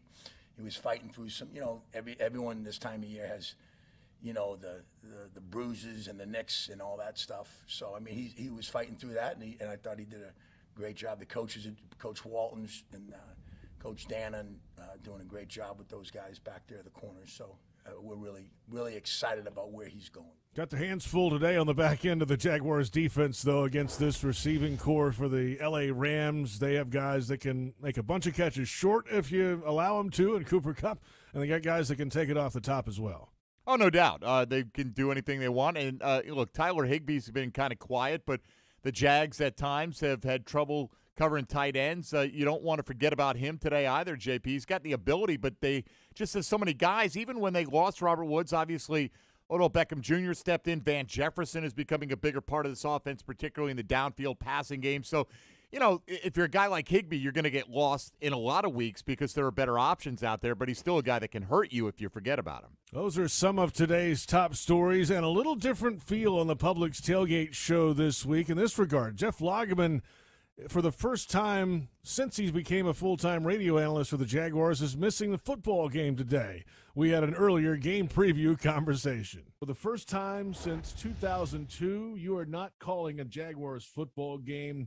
The COVID-19 protocols, close contacts, you and I and a few others. So we're away from the team, away from the building. We're still getting the job done here on the Publix Tailgate show, Logs, that's for sure.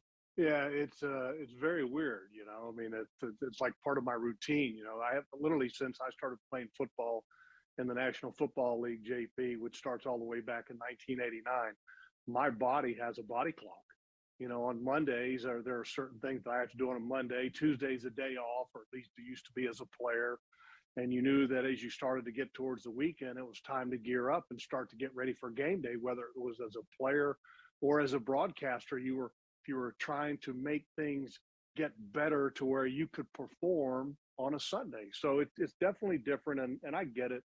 The league has an overabundance of caution and has a lot of protocols in place, and unfortunately, it got to us a little bit. And look, we're not the only ones. It's happened to other teams around the league and other people, and it's affected America and the country and the world as a whole. Well, both teams have dropped 3 consecutive games. The Rams were 7-1, and they haven't won a game since they added Von Miller and Odell Beckham Jr. They're a little bit tense out there, I'd say, in L.A. these days, trying to keep up in the NFC race. On the other side, the Jags, well, they dropped 3 in a row, yes, but it is a bigger losing picture as a whole over the last year or so. Different feeling, 3-game losing skids here, but it's an opportunity for the Jags. You can go out there and follow the blueprint of some of these other teams that have beaten the Rams.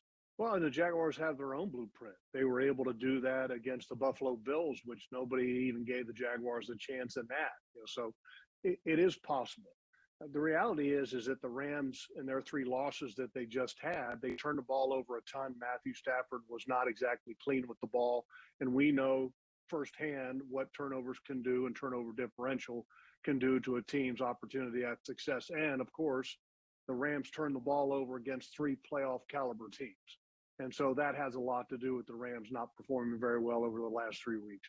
And the Rams defense hasn't been able to respond to their offensive turnovers. And that's something that's a little bit surprising. I don't think it's so much related to, okay, they just got Von Miller and Odell Beckham Jr., and that's why they're not finding a way to win over these last 3 games. Yeah, I think it's just a matter of the turnovers, and the defense is not performing quite as well. But make no mistake about it, the Rams are going to be motivated. They have always viewed themselves as a contender. They want to play a Super Bowl in their own home stadium. And they're a football team that has a very good offensive coach. And here's something else, JP, that we haven't talked much about. The Jaguars have not played well. We know that. And a lot of that has been self-inflicted wounds. And defensively for the Jaguars, we felt pretty good about them a few weeks ago, right? They turned the corner against Buffalo. They played pretty well since then. Well, the reality is that they've given up nearly 450 yards of rushing over the last 3 games on 98 carries. And you're not going to have success as a team defensively until you can change that narrative, because the Jaguars defense has to have a dominant performance or a great performance against the run for them to be able to do some things against the pass, because right now they don't have enough talent to just to be able to go out there and win against the pass. They don't rush the passer strong enough, and they don't have the secondary. And especially this week without a Shaq Griffin, it's going to be even further depleted. Jeff Lageman with us. Let's continue now with this Rams front 7. Aaron Donald is a generational player up front, obviously. Von Miller has skins on the wall for a long time in the league at outside linebacker. Leonard Floyd is putting up numbers this year. He's been in the league for a minute as well. It's a challenge today for this Jaguars front to contain that group. But, the best way to go about attacking that group is to run at them, right? That's the way to slow them down. Yeah, I mean, that's obviously what you would love to be able to do, to copy that blueprint that I think it was the Monday Night Football game where San Francisco just absolutely took it to the Rams and came out and had, 14, 15 play drives throughout the game, controlled time of possession. That's what you'd love to be able to do, because I can tell you this, as a pass rusher, and I wasn't an Aaron Donald, but when you're trying to pound your nose against the wall and stop a team's run, and then you're trying to do that play after play after play, and then all of a sudden the team decides to throw the football, you're sitting there going, where in the hell am I going to find the energy to do this? And so that's something that you want to do to an Aaron Donald or a Leonard Floyd or a Von Miller, because if you can do that, you can take a little bit of juice out of their step. And then because they want to rush the passer.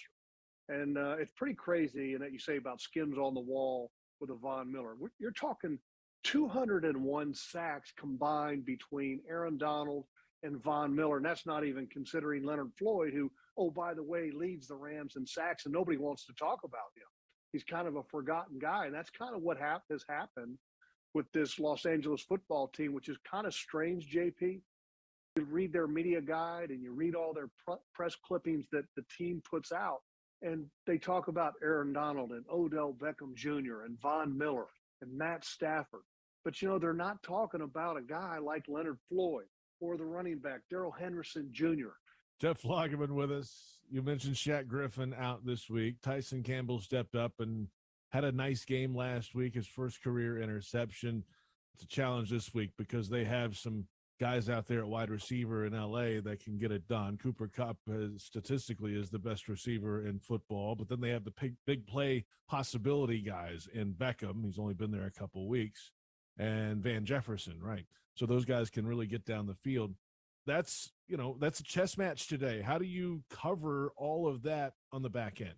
That's a great question. You're going to have to be able to do it with zone defense, because if you try to do it in man coverage, you don't have the horses to do it, the personnel to do that. And that's one of the reasons why the Jaguars made the transition from a majority man defense to a zone defense earlier in the season. And Cooper Kupp, first off, is tremendous. I mean, when he came out of Eastern Washington as a rookie. He was good right away. So I was just wondering where in the heck all those recruiters were at up in the Northwest and how they miss on that guy, because he's first in everything, like he talked about: receptions, yards, touchdowns. I mean, he's a stud, and Odell Beckham is obviously, his name can carry a lot of weight just by itself. And he had a pretty good game against Green Bay.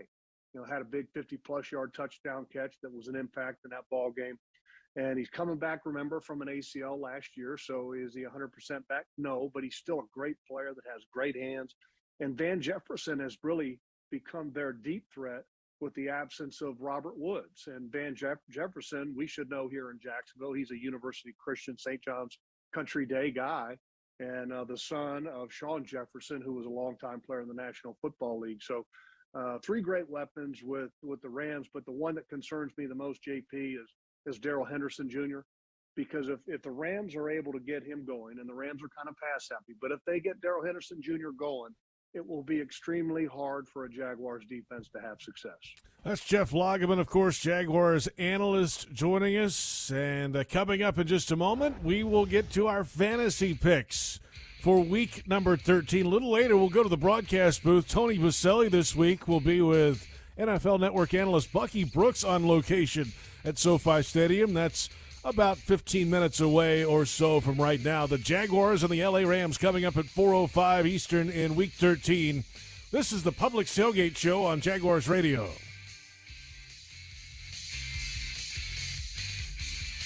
Shopping Publix with delivery and curbside pickup powered by Instacart makes getting your groceries more convenient than ever. It's basically the best thing since sliced bread, which you can order from the Publix bakery. You can also get fresh meats and cheeses from the deli, delicious produce, and Publix premium ice cream, all without having to leave your couch or car. Orders are available in as little as 2 hours. Prices vary from in-store. Fees, tips, and taxes may apply. Subject to terms and availability. Visit Publix.com/shop. Publix, where shopping is a pleasure. Some things make a house your home. Like a quick heating oven that makes the aroma of warm chocolate chip cookies your thing. When cooking with natural gas, you get the best temperature control, save money, and earn a rebate up to $200. Who wants cookies? Your home. Our safe, reliable, efficient energy. Love natural gas. Find rebate details at peoplesgas.com. Introducing Ultimate Jags, the free-to-play next-level fantasy football game. Open packs, collect players, build your roster, and pick your weekly lineup. Scratch and claw your way up the leaderboard and compete against Jags fans for fantastic prizes. Download Ultimate Jags now from the App Store and Google Play and get ready to win. At Tropical Smoothie Cafe, one taste and you're feeling good now, smiling wider now, seeing brighter now, bucket dunking now, namasteing now, popping a wheelie now, living lighter now. You're on Tropic Time now.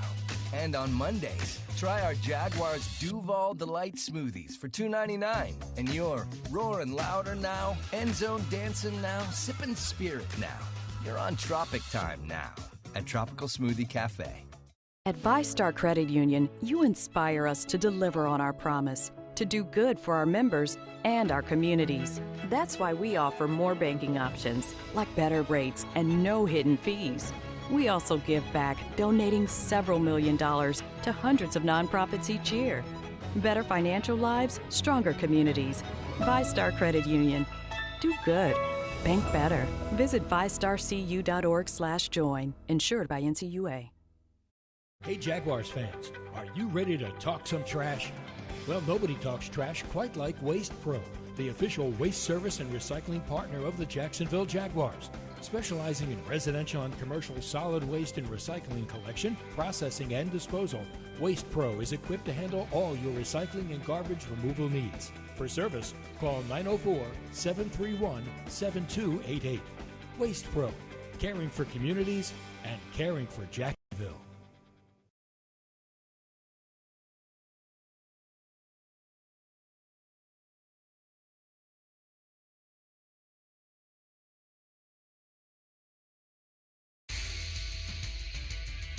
Welcome back to the Publix Tailgate Show. Publix, where shopping is a pleasure. It is Week 13. The Jacksonville Jaguars at 2-9, and the Los Angeles Rams at 7-4. Each team on 3-game losing skids. JP Shadrick, Mike Dempsey along with you, and it is time now. For the first time today, we'll go to the booth in Los Angeles. Frank Frangie and Tony Baselli are standing by. Jeff Lagerman's via phone from Jacksonville today. And Mike, it's time to see how my wire-to-wire championship is going. All right. Well, it's going strong because you're still in first place, although you did not win the week. You were tied for second with 58 points. Jeff Lagerman, on the strength of 44 from Leonard Fournette, had a 63-point week, good for first place. You and Frank tied at 58. I was at 54. And to my knowledge, this might be the worst week anyone's ever had, as Tony Baselli posted 26 last week. How about that? I've been in the 20s, so just so you know. And, Mike, I actually had like 3 good players, if I recall, too. You had Lamar Jackson, who threw 4 interceptions. You had Christian McCaffrey, who got hurt early. And you had Justin Jefferson, who got you 13 points, so he was your all-star, your all-pro. I felt pretty good going into the week with those 3. Pretty big names. And, I thought it was going to be okay. So all right, so here's where we stand overall. JP's at 706. Jeff is at 644. I'm at 617.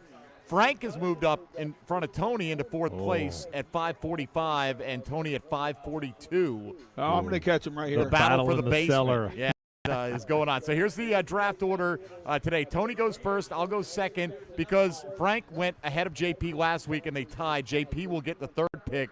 Frank will have the 4th, and Jeff will have the final pick today. So, Tony, you're on the clock. Yeah, I'm going to go Elijah Mitchell for the 49ers. If you didn't, I would have. So how about that? So, all right, we're both in agreement on that. And obviously, we're drafting a quarterback, running back, and a pass catcher.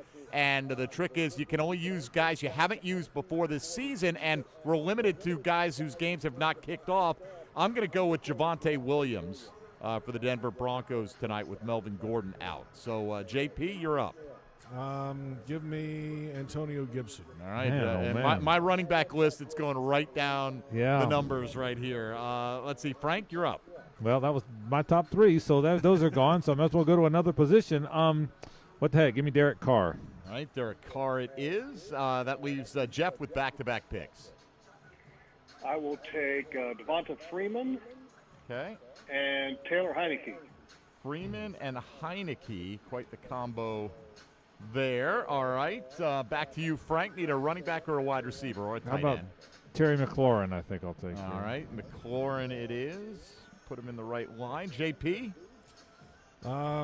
Give me Jimmy Garoppolo. I hate it, but I'll have to do it. Hate Jimmy Garoppolo, Yeah, but I I'll said it. take him anyway. All right, I'm going to take Deontay Johnson of the Steelers as my wide receiver, and we go to Tony. Tony, you get your receiver and your quarterback here. I'm going to go Deebo Samuels. Okay. And Mac Jones. It would be a good time to tell Tony that Debo's out for the next 2 weeks. Oh, it's gonna be a tough climb out of the cellar this week, boys. You know what? I may stay in 4th. Just so you know. Actually, I meant different Samuels. I did not mean already on the paper. Russell Wilson for me. Jacoby Myers is who I meant. Depending on who you meant, doesn't matter. Debo's your guy. You know how the rules work. You say the name, and he's your guy. JP, you want to take anybody who's not playing this week? We'll see if Marquise Brown is out there. I'm going to take him. He's supposed to be, anyway, as far as we know right now. Frank, need a running back. How about Josh Jacobs? Okay, Jacobs. And Jeff, need your receiver here. I will take Hunter Renfrow. All right, Renfrow. I like that pick this week. All right, here's what we have. Tony is going to go with Mac Jones and Elijah Mitchell. And Debo, unless maybe there's a miracle cure for Debo today. I've got Russell Wilson, Javonte Williams, and Deontay Johnson. JP hates Jimmy Garoppolo, but he's going with him with Antonio Gibson and Marquise Brown. Frank will go Derek Carr, Josh Jacobs, and Terry McLaurin. So really hoping the Raiders Washington game's the high-scoring one there, Frank. Yes, I do. And so does Jeff with Taylor Heineke, Devontae Freeman at running back, and Hunter Renfrow at wide receiver. Good luck to all of you. JP has got a 62-point lead as he tries to go wire to wire with this week and 5 more to go. Oh, yeah. Actually, 4 more to go. We won't do it week 18. So yeah, clock's ticking. 4 to go. We got a month to go, and my prediction might come true. I like this. So far, so good. JP's like riding high with that Atlanta. That's great. No one cares. Let's go on to the next segment. No one cares. All right, Mac Jones, Elijah Mitchell. Look out for those guys today. Yes. Well, hey, listen. Both of them are going to have 30-point weeks. I'm going to be right there. You know, it's Mac Jones is playing like in a winter snowstorm tomorrow. Yeah. Right? You know what? As a Jacksonville kid, he's prepared for it. He's ready to go. 40-mile-an-hour winds and freezing temperatures. Listen, with that it gets pretty nasty over on San Jose. He can spin it. He spins it. He's used to those northeasters coming down the St. Johns River. He spins it. Well, we definitely have drama, guys, at both over ends on Beauclair Road, it can get really nasty. Listen, you ever get one of those northeasters, that wind starts whipping, it's cold? Love it. Fantasy picks are in. Tony, we'll hear from you in just a few moments coming up. Time now for the Frangie File. We visit a little longer with the voice of the Jaguars, Frank Frangie, from SoFi Stadium in Los Angeles. $5 billion, and I'm guessing it's pretty well spent. Boy, JP, it is an amazing-looking stadium. It's kind of half outside, half inside. And the amazing thing about it is because they had to dig into the ground, it's when you see it from the outside, it doesn't look very big. It looks like just a two-story building, a very big two-story building. But it is an amazing, amazing stadium. I can see where the $5 billion went. It's pretty amazing. It really is, JP. Frank, JP and Jeff Logman were just talking a minute ago about the need to really run it right at pass rushers, right, to slow them down, give them something to think about. That obviously puts a lot of importance on the availability of James Robinson, who we'll find out about in about 10 minutes. But do you think the Jags, whether it's Robinson or Hyde or anyone else, can get that job done today? They've got to try and shorten the game, Mike, to your point and to their point. You got to try and do that. So that's got to be what they try. Yeah, I think they're going to – my guess would be they'll be more committed to running than they have been. I mean, my guess is you're going to see some 2nd and 9 runs, Mike, and even some 3rd and 5 runs, which you typically wouldn't, because I think they're really going to try and establish that, because that is how you have to play this team. The other thing is they also want to throw the ball all over the place. The Rams are not a very good running team. They're a passing team, which, by the way, why gives me a little bit of hope, because the Bills were built that way as well. But to your question, yeah, when a team wants to throw it against you, the best thing to do against them is keep the ball from them. I would think you're going to see the ball on the ground a lot, maybe even some of that RPO look as well, Mike. I think you'll see the ball on the ground today. Yeah, keep Matthew Stafford over there on the sideline sipping Gatorade, and Cooper Kupp and all those other guys at the same time.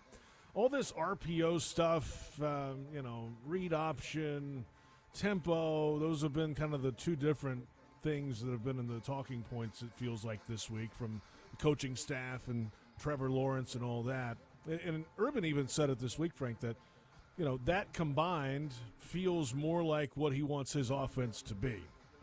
We might get a lot more of this moving ahead. Maybe, JP. You know what I think the bigger picture is? They're really trying to find something.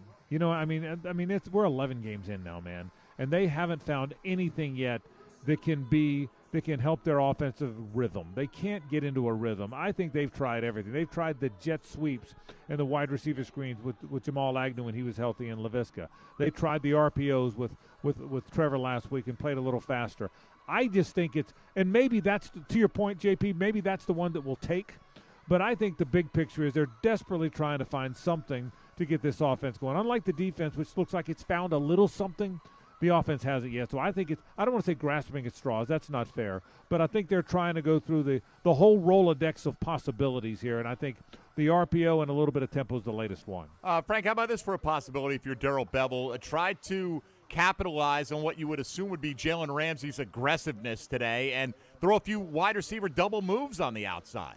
Yeah, he's going to be very aggressive. He's just such a good player. But you're right. Something to take any guy that's that hyped up, take advantage of him any way you can. I agree with that, Mike. I think you'll have to try to do that. Here's the one thing I do think about this game tonight, guys, or game today, is the Buffalo Bills came into Jacksonville as the best team in the league, and the Jags beat them. And a lot of people believe it was a flukish result, and maybe it was, maybe it wasn't. But I do think this. The Jags, because the Bills don't run the football, they harassed Josh Allen. They got him off his spot. He looked as rattled as I've seen him look in a game. Well, the Rams are built the same way. The Rams are built the way the Bills are. They don't want to run the football. They're 27th or 28th in rushing. They're top 10 in passing. They want to throw the football. And Matt Stafford's been off the mark, man. He's thrown a pick six 3 games in a row now. So I think style-wise, the Jags match up okay. I know this is a tough challenge out here, but if there's one thing that I like is the style of the Rams' offense, I think will fit what the Jags want to do defensively. You know, Frank, there's obviously a lot to watch on the development of Trevor Lawrence over the last month of the season coming up. That's priority number one, make sure he continues to progress and things kind of move offensively. But quickly moving up the charts is what happens with the cornerback position. Yeah. Shaq Griffin's out today. Tyson Campbell is really the only other draft pick from this year that's contributing so far, and he's coming off his best game as a pro last week with the interception. Now, there's a lot of pressure to put on him, but, hey, at some point you got to go out there and play, and he's coming back from the injury stuff. He had the stuff earlier in the season where, you know, he had some issues with the ball in the air. His progression is a good sign for the defense. No question. I think that's one of the best stories of the last month, JP, is how Tyson Campbell is playing. And I'll say this, too. Shaq Griffin's going to be a good player in his tenure with the Jaguars. I know people have focused a little bit on the fact that he's been in position and hasn't made plays. He's dropped 3 or 4 interceptions. He would tell you that. But the first thing is he's in position, which means he's a pretty good cover guy. They've had him chase good receivers all over the field, and he's done okay there. So I think there's 2 conversations to your question, JP. Number one, what do they do now to survive these last 6 games? That's a big part of it, and I think right now Nevin Lawson gets the start. He's a journeyman that does the best he can, and they'll continue to play Rudy Ford, who's more of a safety in that nickel spot. But moving forward, the second part of the conversation, I think Tyson Campbell is going to hold down that one spot, and I like Shaq Griffin at the other spot. So I think for the next 2 or 3 years, they're going to draft a corner. They're going to get faster in the secondary. But I like where I think the cornerback position is going to be. I really do. Frank, the Jags have historically not played well on the West Coast, including a game in Seattle this year. Why is that? I mean, other than that, you can be good teams when you go out there, but just why is it that they haven't figured out a formula over the years to combat that? Yeah, more than anything else, Mike, with air travel the way it is today, flights are easy. Even flights to the West Coast, they're 4 hours. You get on the plane, you fly, you get off. So I don't think it's a travel problem. I think part of it's a little bit mental. They've heard it so much. Look, they've been a struggling team on all venues. They've only had one winning season in a long, long time, as we all know. So for that reason, I think when one more thing gets in your head, this is a place where you don't generally play well, and a team against whom you don't generally play well. Well, then all of a sudden you get off to a bad start and you're not playing well, and I think it becomes mental. I think it's way more mental, Mike, than it is the rigors of the travel, because I think travel today is easier than it's ever been. So I think it's a mental thing, and it's going to be a mental thing until they win a couple out here. That's just kind of how it is. All right, Frank, have a great call today at SoFi Stadium, and we'll talk to you down the line. Okay, fellas, thank you. Frank Frangie joining us from SoFi, a 4:05 kickoff time today for the Jaguars and the L.A. Rams. Plenty still ahead. We'll hear coming up in just a few minutes again from Tony Baselli, get his thoughts on the game today. Jaguars.com senior writer John Ozier coming up in a little bit as well. The Jags and the Rams at 4:05 Eastern time, and this is the Publix Tailgate Show on Jaguars Radio.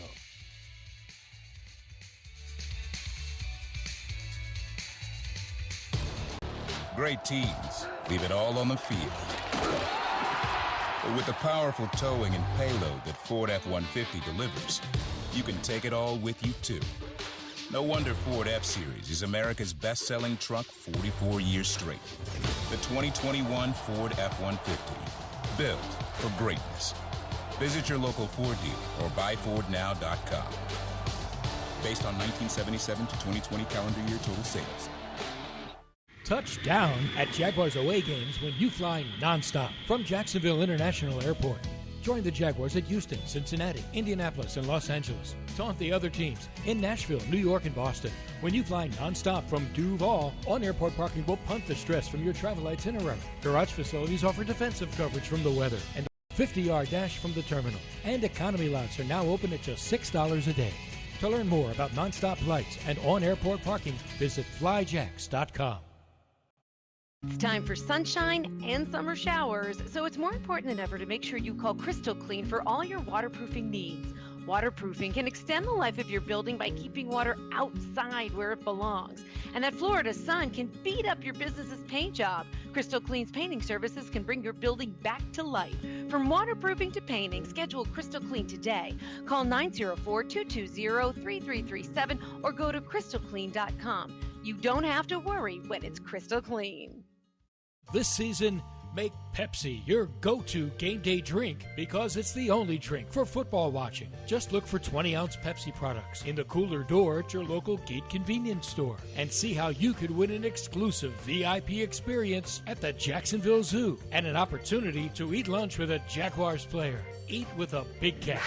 Courtesy of Pepsi and Gate. No purchase necessary. Visit jaguars.com/zoo for official rules and details. Ends 12/31/21. Committed to the team. Committed to the mission. At Navy Mutual, we're committed to providing high-quality life insurance to members of the military and their families. So our policies have no fine print and no military service restrictions. We don't work on commission. We're nonprofit, so we pass the savings along to our members. Because at Navy Mutual, our highest commitment is to you. Visit NavyMutual.org. Navy Mutual, insuring those who serve. Get in the holiday spirit by cheering on your Jacksonville Jaguars when they take on their division rival, the Houston Texans, on Sunday, December 19th. The Jags are ready for revenge when the Texans come to town, so don't miss out. Whether you have a super fan in the family or just want a fun outing with friends this holiday season, visit jaguars.com/tickets or call 904-633-2000 to buy. Happy holidays and go Jags!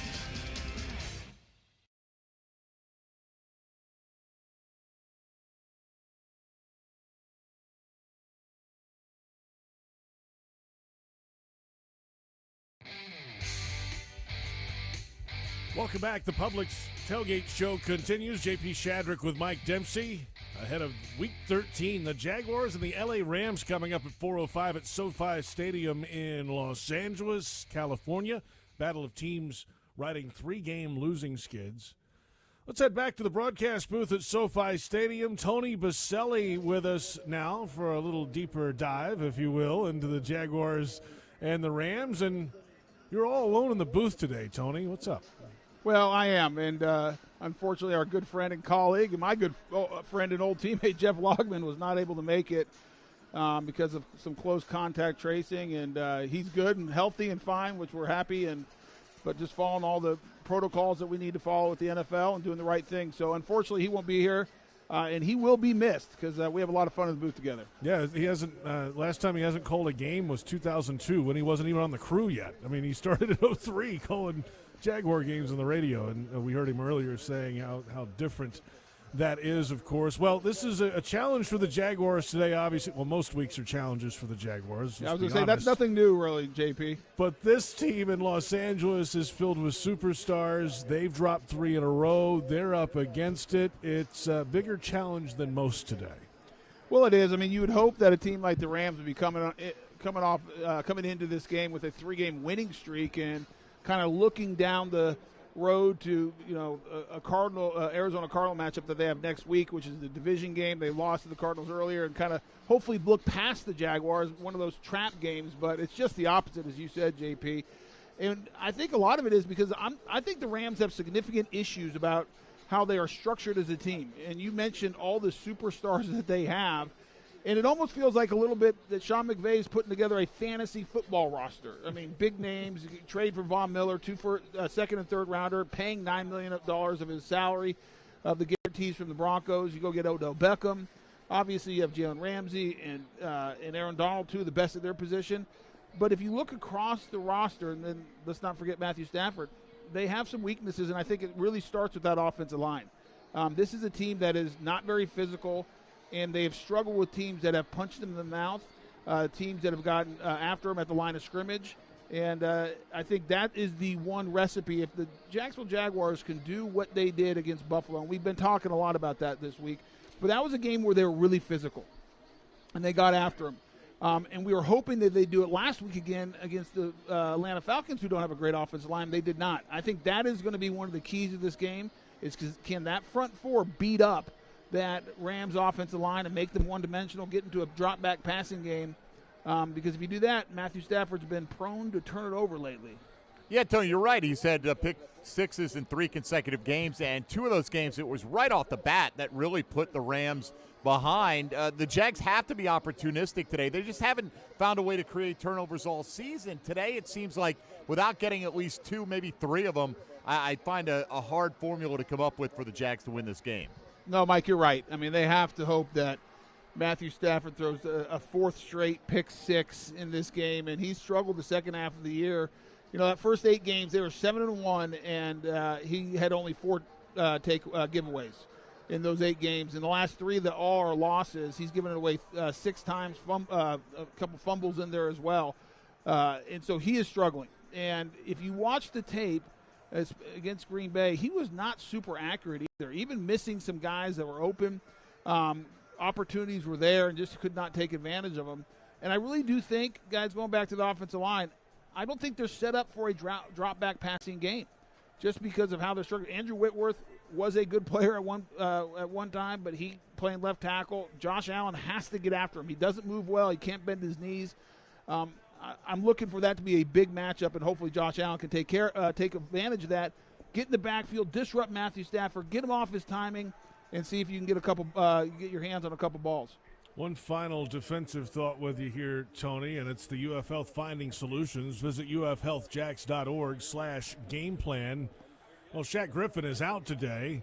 Tyson Campbell's coming off his best game as a pro, at least so far in his rookie season, with the interception, 2 other passes defensed last week, 3 total in the game. Let's start with Cooper Kupp. How do you defend Cooper Kupp? Do you give up a bunch of short throws to him and protect against the deep ball with Odell Beckham and Van Jefferson and that crew? Do you play off and allow him to get 120 just chopping you up? Yeah, I mean, he's really good underneath, JP. You bring it up, and, he's great at those option routes. And what that means is they'll put him in the slot, and he'll actually read the leverage of the defense and find a way to get open. And he's a true technician. And you look at his numbers this year, he has 1,237 yards, 10 TDs. The top 3 receivers for the Jaguars, Jones, Chenault, and Arnold, who's on IR, have a total of 1,294 yards and only 3 TDs. Wow. Cooper Kupp is more productive than the top 3 Jaguar receivers. That's how good he is. He leads the NFL. He is having a career year. To answer your question, I think you have to be careful. You look at the big play that they gave, the Green Bay Packers gave up last week, the Van Jefferson 80-yard bomb, or 79-yard bomb, I should say. They tried doubling Kupp, doubling Beckham. They were one-on-one, and Van Jefferson beat him over the top. So they have weapons across the board. I think when you think of Cooper Kupp, it's more keep everyone in front of you and come up and tackle. I think that's the better. If you get up and try to press him, you better get it right and disrupt him at the line of scrimmage. Otherwise, he is so shifty and such a precise. Tony, offensively for the Jags, anything they can get going, they should stick with. But we assume they're going to want to run the ball at these defensive ends, slow them down a little bit, but to also get the ball out of Trevor Lawrence's hand quickly with Von Miller, Aaron Donald and company, Leonard Floyd coming after him. How big of a role should James O'Shaughnessy have in that passing game today? Well, Mike, if you want to be effective in the passing game, you have to run the ball against the Rams. You got to stay ahead of the sticks. I think it's team football. Get a lead. That's what's happened the last 3 weeks is they've on the 3 losses for the Rams. And you look at the last 2 weeks, Aaron Donald, one of the best in the NFL, only has 6 sacks this year. Not a great year for him. And just 2 quarterback pressures and 0 sacks in each of the last 2 games. I mean, he is not being disrupted because teams are running the ball. They're running right at him. Even the Packers last week, who didn't get over 100 yards rushing, but they were physical. They stayed in good down and distance. They got that lead, and they were able to work that quick passing game. Obviously, Aaron Rodgers helps. But just go back to the first. I mean, that's really been the recipe. Get a lead, pound the ball, be physical, run right at Aaron Donald, and take a little bit out of them. Because if you get behind, and this becomes a situation where it's must-passing situations, I don't think the Jags can hold up. I mean, I think Ben Bartch, who struggled last week with Grady Jarrett, is going to have his hands full. I expect Aaron Donald to line up on him quite a bit. Not as worried about Von Miller. I don't think he has the juice that he once did. I think we'll be all right. Both tackles saw him earlier in the year against the Denver Broncos. And then the best player right now on the Rams, maybe one of the best players in the NFL, is Jalen Ramsey. He is playing at a supreme high level right now, and they're moving him all over the place. He's playing nickel. He's playing outside. He'll blitz. He's effective in the run game. That's a guy that if you're Trevor Lawrence, make sure you know where he is because he can mess things up pretty quick for you. Aaron Donald, he's the best defensive player in football right now. Is that fair? Where does he rank with some of the others? Yeah, I don't think he's playing the best right now, JP. Mm-hmm. I mean, I think in this era, yes, as you think about great defensive lineman, 3-time defensive player of the year, I mean, surefire Hall of Famer. I mean, the guy, and he can still take over a game. But he's not having a MVP-type year. He is not dominating as he has in the past. He's still very disruptive. He can screw everything up for you if you allow him to, and you try to block him one-on-one. But he's still elite, but he's not having top of the NFL type, especially around, if you look at just the pure statistics that he has in the past. Tony, we always talk about this team's margin for error, the Jags. They don't have much of one. So you got to make your kicks today. Logan Cook's got to be on point. But how about Jadon Mickens as a potential kind of wild card with a big return today? How much would they need a spark like that potentially on special teams? Mike, I'm going to go back to something you said that I think we probably didn't unpack enough because I agree with you. You're going to have to create extra opportunities for this offense. And so you touched on the fact that they need to get some turnovers, which the Jaguars have only 5 interceptions in the year, one of the worst in the NFL. And so I think this is a game that the Jaguars want to win. You have to turn Matthew Stafford over, get some short field opportunities for Trevor Lawrence in that offense. A defensive score would be great. And then special teams, you have to be able to flip the field. And you can do that by having a great day by Logan Cook and pinning this Rams offense back deep in their own territory. And then you mentioned Jadon Mickens. Getting a spark, finding a way to create great field position for your offense. A score would be great. I mean, something to get some juice going, I think, is critical. This is one of those instances because this is who the Jags are right now. It has to be a complete 3-phase of the team game.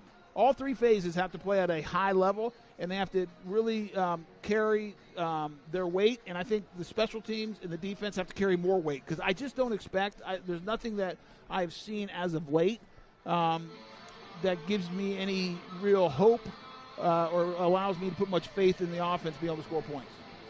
All right, Tony, we will hear from you and Frank in the booth coming up in the network hour just before 3:30 Eastern time. Have a good one. We'll talk to you. All right, guys.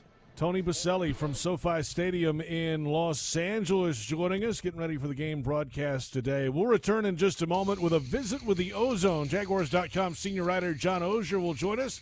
We'll get his final thoughts ahead of this Week 13 matchup. And, of course, Jaguars Radio Network coverage starts at 3 o'clock with countdown to kickoff a little over an hour away from the 4:05 kickoff time. The Jags and the Rams at SoFi Stadium in Los Angeles. And this is the Publix Tailgate Show on Jaguars Radio.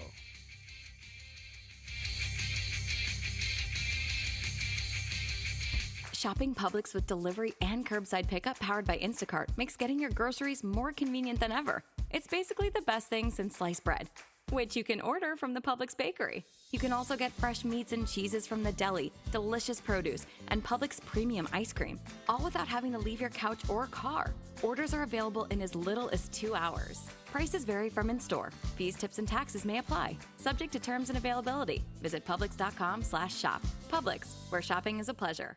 You say there's nothing quite like the feel of the open road when you ride a motorcycle. You know it takes concentration, knowledge, and skills beyond those required to drive a car. Ride Smart Florida would like to take this opportunity to remind you to enjoy the road, but to always ride smart. SMART.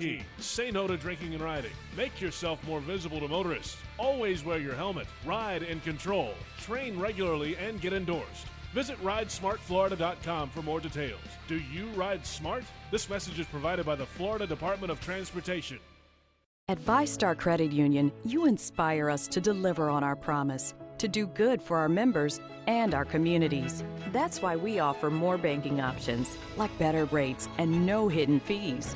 We also give back, donating several $1 million to hundreds of nonprofits each year.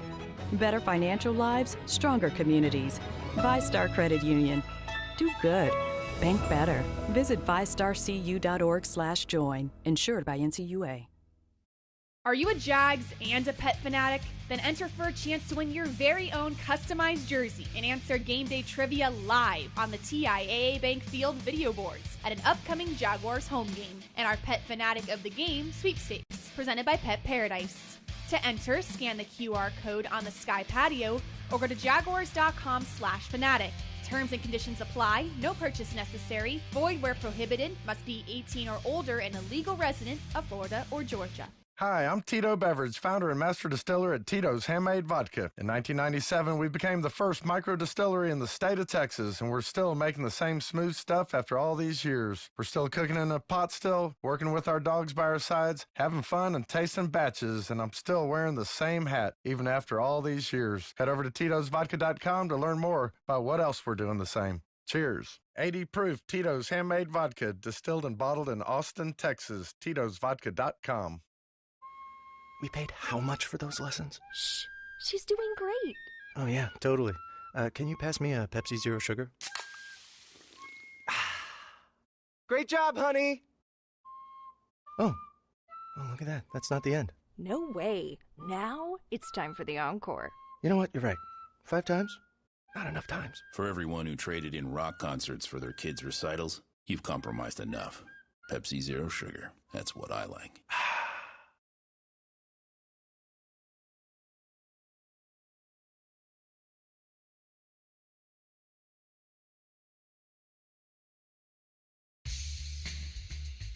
Final moments of the Publix Tailgate Show. The Jags and the Rams coming up at 4:05 Eastern Time today. It's Week 13 at SoFi Stadium in Los Angeles. Time now for the inactives. They've been announced. We'll start with the Jaguars today, and the Jags have 5 players down in today's game, including cornerback Shaquille Griffin, missing again with a concussion, and he is inactive today. Devon Hamilton, Jaguars defensive tackle, will not play. Casey McDermott, offensive lineman, inactive today. Jacob Hollister, tight end, not available. And Jordan Smith, still inactive as well. Jay Tufele activated from the short-term or the return-to-play IR over the weekend as well. So the inactives are out. And, hey, James Robinson is not on that list, Mike, so he's going to go today at running back. Yeah, that's great news for the Jags. Unfortunately, the Rams got some good news as well. They have 6 inactives today. I'll go through those first. Bryce Perkins, a backup quarterback, won't be playing. Cornerback David Long Jr., safety Juju Hughes, outside linebacker Chris Garrett, Alaric Jackson, an offensive lineman, and Tremaine Ankrum, another backup offensive lineman, not available today. The reporting had been for the last several days they were very skeptical about Darrell Henderson's availability, the running back for the Rams, who starts ahead of Sony Michel. He is active today, as is Odell Beckham Jr. It seemed like he was going to play, JP, over the last few days, but there were question marks hanging over both of those guys, so the Rams seem to be at full strength on the offensive side. All right, inactives are in. It's now time for a visit with the Ozone. Broadcast is ozone-friendly. The Ozone. Jaguars.com senior writer John Oehser joins us over the phone. Well, I'm at home. Jeff Lageman's at home. Johnny O's at home, too. Good afternoon to you, John. Yeah, we're just a bunch of homebodies. So that's us. I don't like it, but them's the rules, JP. Them's the rules. That's the protocol. Stay away, and we'll get back very soon. Everybody's well, at least so far. That's the good news. Now for this Jaguars team trying to get well today, right? They've lost 3 in a row. The Rams have lost 3 in a row. Somebody's got to give, unless they tie, of course. But, the Rams have this superstar team. The Jaguars are just trying to play some kind of complete football game, and they haven't been able to do that yet. Yeah, I think the Rams are sort of in the same boat. They're trying to get back to playing a complete football game. JP, we've talked over the years. I'm big late in the season. I'm really big on which team does it really matter the most to. It's why playoff contenders are so tough late. I think the Rams, beyond the fact that they have big-time talent defensively, more talent than the Jaguars have defensively, they really need this game. They're looking at it as a get-right game. If they lose, they're probably going to make the postseason. When you look at the playoff structure right now in the NFC, they're probably going to make it, but they've got to get right. They've lost 3 straight games by 10. I can't believe their motivation won't be strong. Combine that with a West Coast trip. It's a tough one for the Jags today. Yeah, it is, John, but there's a Rams team that's trying to find themselves after 3 consecutive losses as well, and Matthew Stafford's been shaky in each of those 3 games, with the pick sixes being the highlights for the opposing defenses. Do you try to dial up a little extra pressure early in this game and see if you can force Stafford into some mistakes? Yeah, I think you have to. I mean, that's been the blueprint. If you force that early, then all of a sudden the Rams are playing uphill, which Jaguars fans know all about that. The Jaguars have done that all year. So you hope you can do that. You get their run stopped. That's the formula. Then you turn around on the other side and you run on this team. It's been odd. It was odd, I think, for everybody. When you watch the 49ers against the Rams, they ran on them very well. Now, they've done that in the past. But, that's clearly a Jaguars formula. Get their own running game started and get some turnovers early. The problem is, Mike, as you guys know, 6 takeaways all season for the Jags. So dial it up, hope you get it. But they haven't been good at that this year. John Oehser with us, Jaguars.com senior writer. A couple of injury issues this week. James Robinson is a go, but it feels like that's going to be a story the rest of the year. Kind of nicked up, has that heel and knee thing that he's been battling, but he's going to go today. And on the other side, Shaq Griffin is not available at cornerback today against a high-flying, or what can be a high-flying Rams offensive attack. Yeah, you would rather obviously have your starting cornerback over there. If they did, I think you would feel pretty good about their cornerback situation. Tyson Campbell played very well last week. You would have 2 corners who right now feel like legitimate NFL starters. You don't, which the Rams have to be excited about. The other major inactive story, Devon Hamilton down after not playing very well last week. So that's a healthy scratch. That's certainly news. James Robinson, I think you guys are probably in the same boat that I am. At this point, it's hard to analyze the injury report with him now. He's been questionable. He's been probable. He's been out. He's been limited. He has run pretty effectively the last couple of weeks, unhealthy. But the question has been, how long do the coaches feel good about him being in there? How many reps do they want him to get? That's a major storyline this week. Last quick one for me, John. Trevor Lawrence, we talk about tempo. He's feeling a little bit more comfortable with that. Are there any other things you'd like to see the Jags try today to try to get the passing game rolling? Well, I want to see him be careful with that. The tempo is one thing. They're obviously going to do some more RPO today. They want to see where that is. I guess that's the formula. I don't love having him run a whole lot.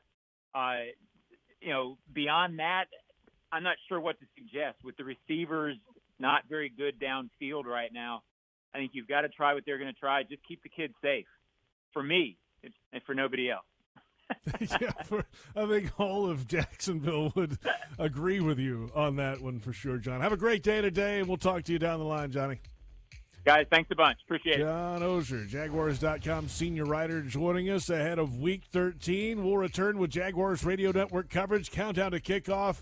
We'll hear from Bucky Brooks, Pete Prisco, Fred Taylor, and the final word before kick with head coach Urban Meyer. We're an hour away from Week 13. The Jaguars and the Rams coming up. And this has been the Publix Tailgate Show on Jaguars Radio.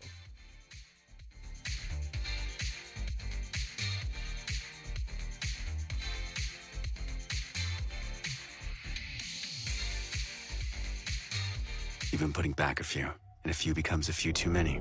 For a moment, you think of calling for a ride, but nah, you live nearby. What's the worst that could happen? You get pulled over, your insurance goes up, you lose your license, you total your car, you kill someone. The result